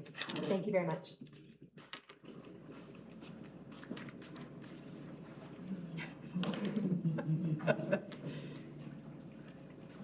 Good evening. Hey. I'm gonna go ahead and say ditto. But I'm gonna say a little bit more.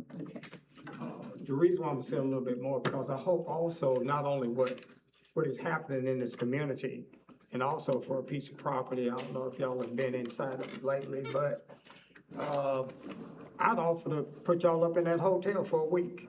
I'll pay the expenses if you'd like to. No takers? Okay, now you get the point. So, the other piece is that what the city is also gonna gain from this development is gonna be very beneficial, which means it's gonna enhance a lot of things for us. Thank you for your time. Thank you.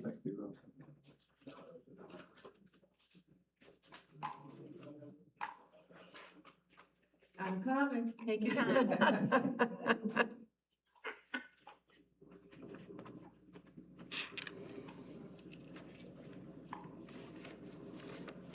If you'd like, you can speak first and sign in after. Yes, ma'am. All righty then.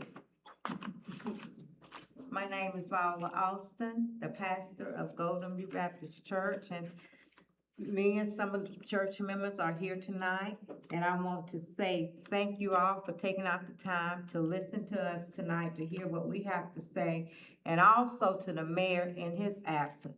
I would like to also thank the developers for showing the love to Golden View Baptist Church and their members, and taking the time out to come, sit down and talk to us, listen to us, any concerns that we had. You answered the questions, and we want to let you know we appreciate that. So I'm in agreement with everybody who done said something tonight, with the orange and everything. No, I'm just kidding. That we will go ahead and that we will allow this here project to pass and stand. Amen? Amen. Anybody who have an ear, let them hear what the Spirit has to say tonight. Amen? Amen, and let's give God some praise in this place. Amen, because he's worthy to be praised tonight. Amen? Amen. Thank you very much. Oh, thank you. Thank you, Rosa. I done got happy up in here now.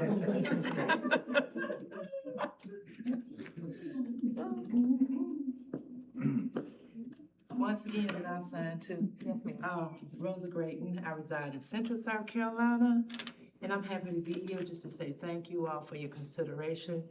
This means a lot to the community and personally to me, because being able to, the first time to work with developers that look beyond everything else to help fulfill the needs of the community that need it so badly.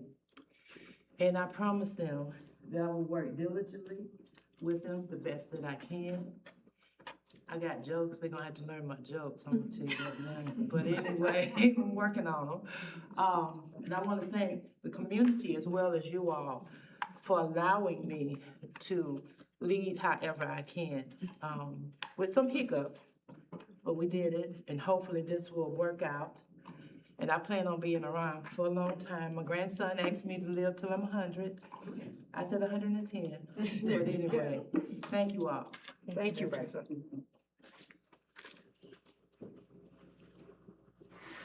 Any other comments on this agenda item? Okay, is there a motion? I move that we approve the second reading of proposed plan development for 1310 Tiger Boulevard. All right, all those in favor, raise your right. Oh, I'm sorry. Jeremiah's trying to stop us. Oh, I apologize. Before we go any further, are there comments from council? It's the Oh, Jeremiah, what would I do without you? Oh, there's a comment, Cass. I apologize to the public. I gotta find it, hang on.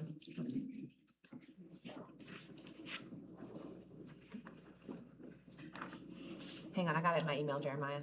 Bear with me, sorry. I think it's behind your computer. You're right. Sorry, guys, I'm not always in charge, and I really didn't want to have a hiccup. It's taking a village. I know. Don't tell Mayor I messed up. You got this. You love. Thank you, guys. I appreciate the teamwork on that one. Okay, I apologize. We did have comments submitted from the public via the My Civic app for this one. The first comes from Mr. Dunmeyer on Lewis Road. I will read this within the time limit, and if I can't get it all in, I apologize, but just for the record, it was given to council in writing, so everybody has a copy. Okay, good evening, Mayor and Council. My name is Tim Dunmeyer. I live at 103 Lewis Road. Thank you for the opportunity. I believe this project asks the city to give up too much while receiving too little in return. My first concern is the loss of an existing 148-room hotel. Clemson already struggles to accommodate visitors during football weekends, graduation, and other major university events. These rooms are an important part of our hospitality infrastructure. Removing an operating hotel means fewer rooms for visitors and the loss of hospitality tax revenue that benefits the community. Before we eliminate a successful business, we should have a clear understanding of what the city is giving up. Second, I'm concerned about the impact this project will have on the existing minority-owned restaurant next door. Construction lasting months or years can make it difficult for customers to access local businesses. Reduced visibility, disrupted parking, and limited access can threaten the survival of a small business. If this project moves forward, the city should require a detailed plan to protect that business throughout construction.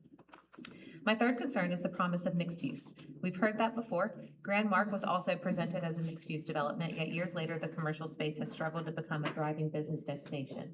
Simply calling a project mixed use does not guarantee commercial success. Before approving another project based on that promise, we should ask what has changed and why this outcome will be different. Finally, I would like to address the public incentives associated with the project. The city is considering approximately $1.8 million in incentives. While I support helping worthy community organizations, I question whether the package provides meaningful benefit to the broader Clemson community. For example, $100,000 is proposed for repairs to a small church's roof and parking lot. While that may benefit one congregation, it does little to offset the loss of a 148-room hotel, its hospitality tax revenue, and the economic activity it generates for local businesses. The council approved this project unanimously on first reading. I hope tonight's hearing demonstrates the final decision has not already been made. Public hearing should be an opportunity to listen, ask difficult questions, and make sure a project truly serves the long-term interests of the entire community. I also believe there is a better alternative. Instead of replacing a hotel, consider moving this development 2 miles down Highway 93. So again, that's from Mr. Dunmeyer, and it was provided to council. And the second comment comes from Ms. Platt on Mountain View Lane. She writes, "Good evening. I would like to know if the entrance from Highway 76 will be blocked off, not letting people go into CVS. Many people use this entrance as it's an easier entrance to get in and out of. I definitely am against this project as it will create more traffic issues. I was told years ago from a police officer that this interaction is one out of 3 intersections that are considered very dangerous. Adding additional cars will probably triple this danger, in my opinion, of course. If you truly want to put something there, why not put something that will benefit the whole city? This project only caters to students, not residents. It seems the more these things are built, the more money residents have to fork out every day. I, as a middle-class citizen, will probably not use any of the shops proposed since they will probably be too expensive for me, and that goes for all the other developments around here as well. I know this will not make a difference at all. I know this will be passed no matter what. It's just sad what this city has become." Ms. Platt on Mountain View Lane. Thank you guys for the reminder. I apologize for missing that. Okay, we did have a motion, and we did have a second. Starting back there, all those in favor, please raise your right hand. Thank you very much, everybody. Thank you for being here. Save them another speech for me. Next, we will move to consider the first reading of the proposed text amendment for middle housing standards. Jacob. Did you change your boo-boo? I did. Yeah, so the only changes been made since you guys saw it last is that we did clarify that for very low income, it is 50% of AMI. So, thank you for catching that. But again, this is to expand where townhouses and quadplexes and triplexes can be done. So that's what we call middle housing.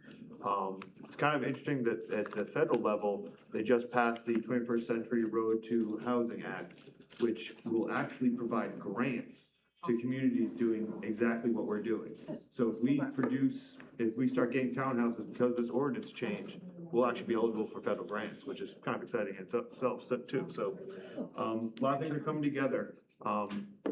But so it has the middle housing component for RM1 and RM2. It also creates a zoning district of middle housing, which is a higher density district, more similar to the density of RM4, but with still an occupancy of 2. Now, that doesn't get implemented at this time. That would be something at a later date if we find appropriate places located, we have that option. It also provides for affordable housing developments where you actually get a density bonus for doing true affordable housing. And we might be utilizing that for a city project in the upcoming months. But with that, I guess then the only other thing that I don't know if it was distributed to you is I have the map showing where all the arterial and major collector roads are. Just, I don't know if you got that or not. I don't know that. So just, you know, because there is the component where small levels of commercial can be done on the corner of arterial and major collectors. We got the examples. Yes, those are the architectural standards. Sorry. Yes. Thank you, sweetie. Oops, got 2. Thank you. Here, I'll pass this down. I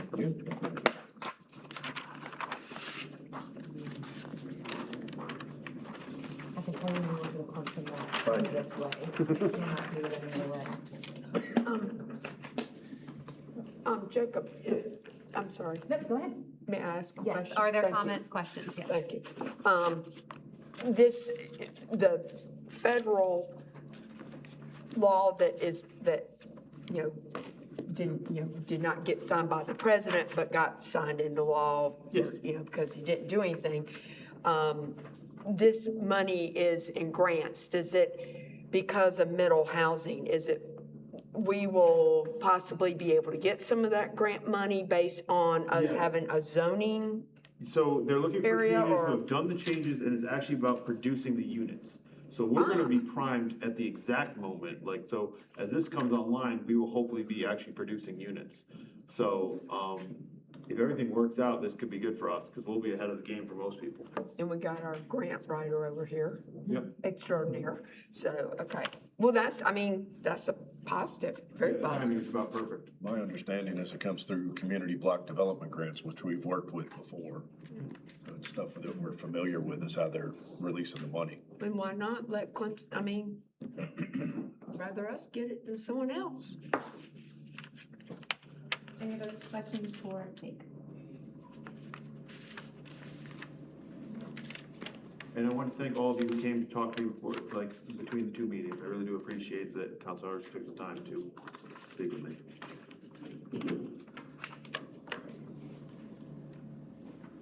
Okay, if there's no further discussion, is there any comment from the public on this one? Yes, sir.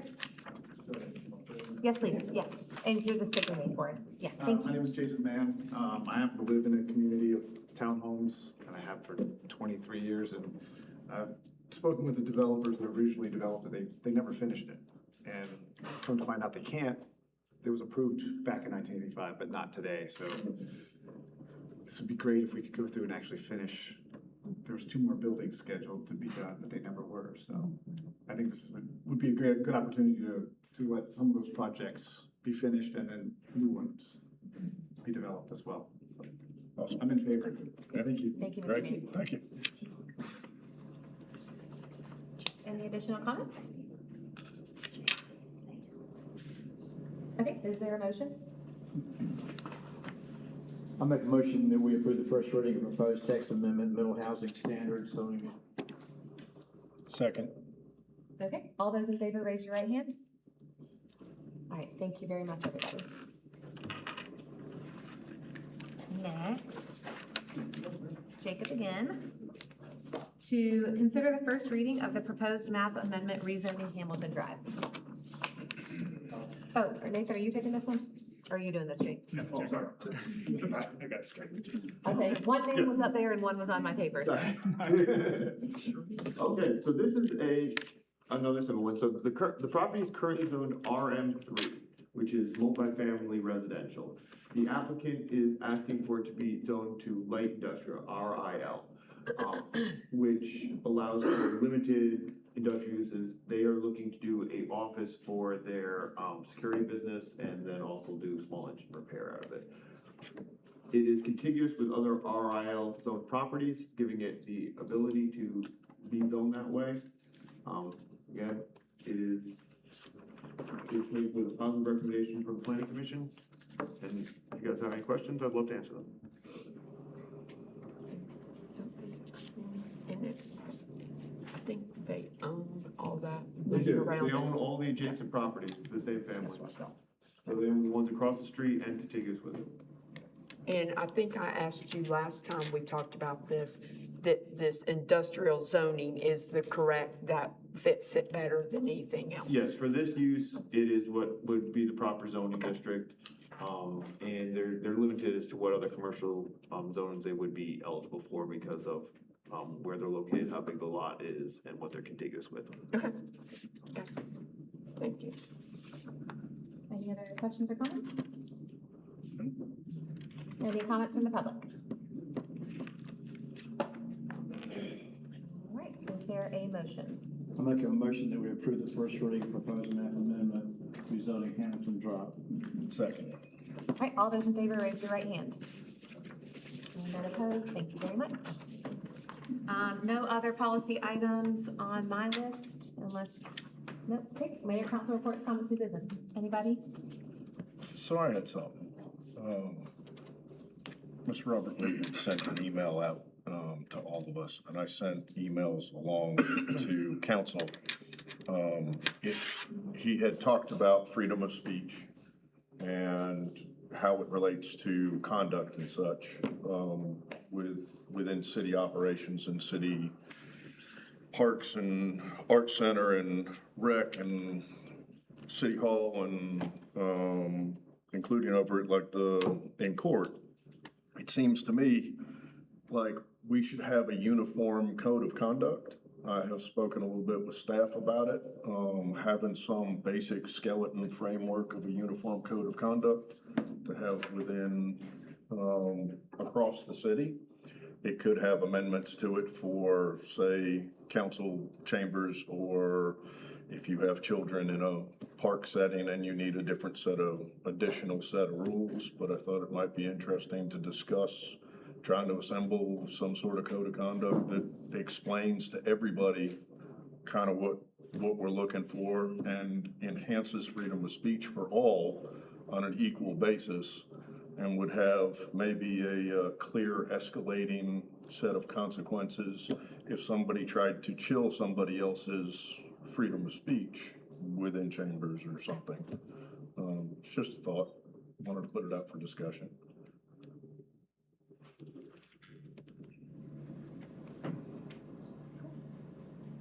The more transparent we can be about it, maybe the more we can help people with their ability to exercise their right of freedom of speech. I mean, would the code exist for employees of city council? Who would it apply to? Well, for anybody, but for anybody in any setting where the city is, like council chambers, we don't have to my knowledge, a public code of conduct with, say, hey, if you violated the first time, you were asked or instructed about how to be polite to each other or whatever inside city. For folks who are present in chambers. Yeah, for all the folks who are present, but also in our parks. A basic code of conduct that we should be respectful of each other while playing pickleball or while in a soccer camp or at the art center. I think a uniform basic code of conduct would give us a basic idea of how we expect to treat each other So it's in more, any city it's setting. public facing, it's for the public. Yeah. Is that something that you see municipalities do for like city properties?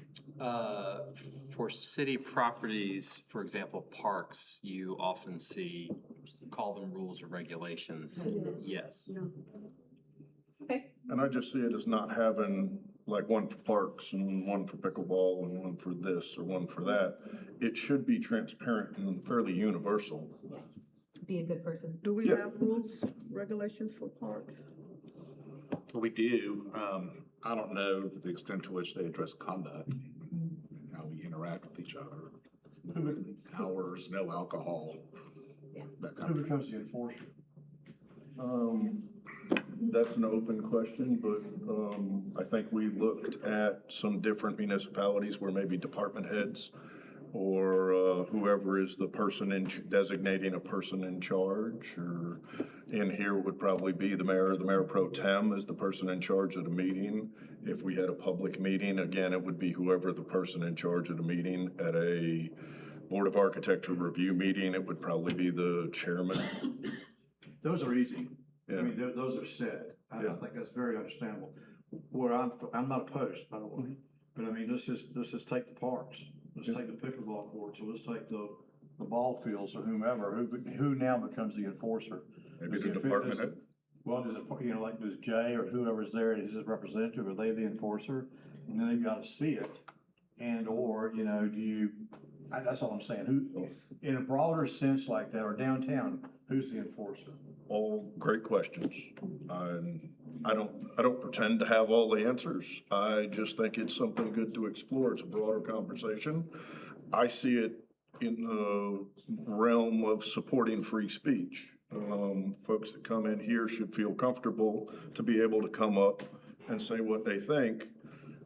Other folks should be able to come up and say what they think, even if it is in opposition. Everybody should feel comfortable and respected within the forum to be able to say the things that they think. I think that same freedom should apply to, in some manner, to all city events and. I agree. I think it's respect, but again, and I have no issues with that other than the fact that it's easy in here, no matter what group is here, whether it's us or planning or whomever. It's just when you get outside of kind of a structure like this, how do you? But we don't even do it hardly in here sometimes. I know we don't. Because everybody has the right to come up here and say what they say for or against, but they should also not be hassled or intimidated or bullied because they might not agree with the person sitting beside them. Right. And that is totally wrong. That's defeating the whole purpose of having public hearings, et cetera, et cetera.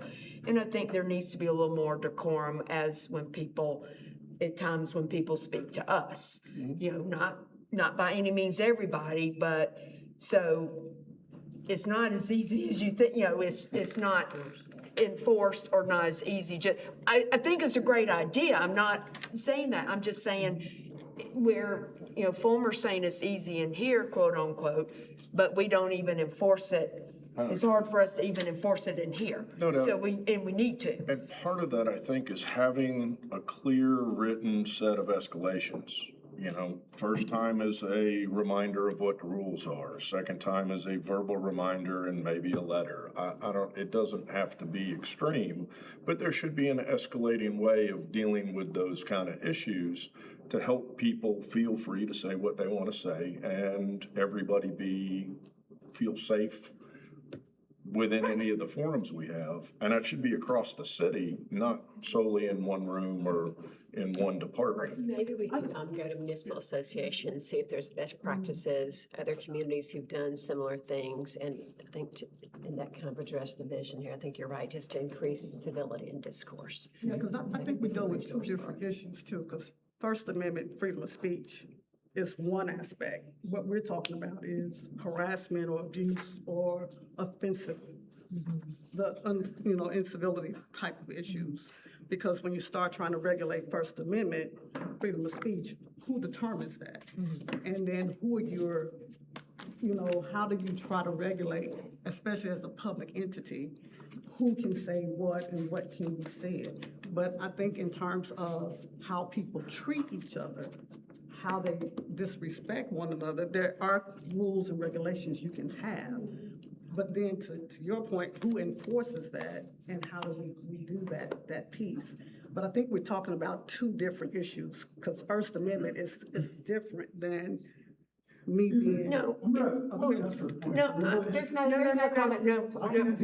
No, Mr. Lee. People behind me. Oh, okay, well. That's an important privilege. I can't hear a conversation going on behind me. Okay, if we can be respectful of everybody that's in attendance, and let's make sure that we can all hear the discussion happening up here, I'd really appreciate it. Thank you, guys. Sorry. But I think that, Alicia, that problem is that someone might say, well, it's my First Amendment right to say what I want to say to the person who disagrees with me. So I think that's usually the cop-out or the excuse that they give for their bad behavior. Does that make any sense? No, it doesn't. I look at, you know, I mean, being disrespectful and rude to someone just because you don't agree and you're sitting beside each other, let's say in chamber and out there, doesn't, I don't feel that that's the proper time to say that, but if you say something to someone about it, oh, well, that's my First Amendment, I have freedom of speech.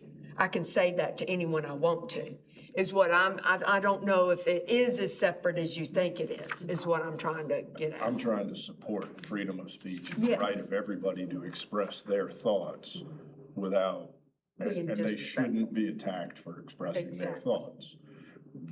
That's not compelling or restricting their speech. That's enhancing everybody's ability to have their thoughts and participate in things, is more the way I'm coming at it. It sounds like maybe this is something we could discuss before the next meeting, or if you want. Send it off to staff and Yeah, talk with staff about Practice municipal if we can help with some of that. I think municipal association might be a great spot. Because they as well. talked about civility at the main conference. Yeah, we can work with Mr. Jones, so he has something he's comfortable with. I don't have an answer to give. I just thought it was an idea and this seemed like a good venue to bring it up. Because if there's some support, then, you know, we'll spend some time working on it. I think anytime there's, opportunity for us to be respectful of each other and have freedom of information, freedom of speech, but be respectful is a good thing in my opinion. So, thanks for bringing it up. Any other comments or new business? August the 2nd at 2:30, there's Declaration Day celebrations at the Pickens County Courthouse. In celebration of the 250, they'll have Declaration of Independence reading, kids' activities, recognition of South Carolina's 4 signers, patriotic music, and ceremonial signing. The entire public's invited. We're going to be advertising it through other city venues, but it sounds like a neat event. In recognition of the When is 250th birthday, August the 2nd at 2:30 at the Pickens, outside the Pickens County Courthouse. DAR is, I think, leading the way to put it on. So it sounds like a historical celebration. Thank you. Anything else? All right. With that, is there a motion to adjourn? Second. All those in favor? Okay, thank you very much, everybody.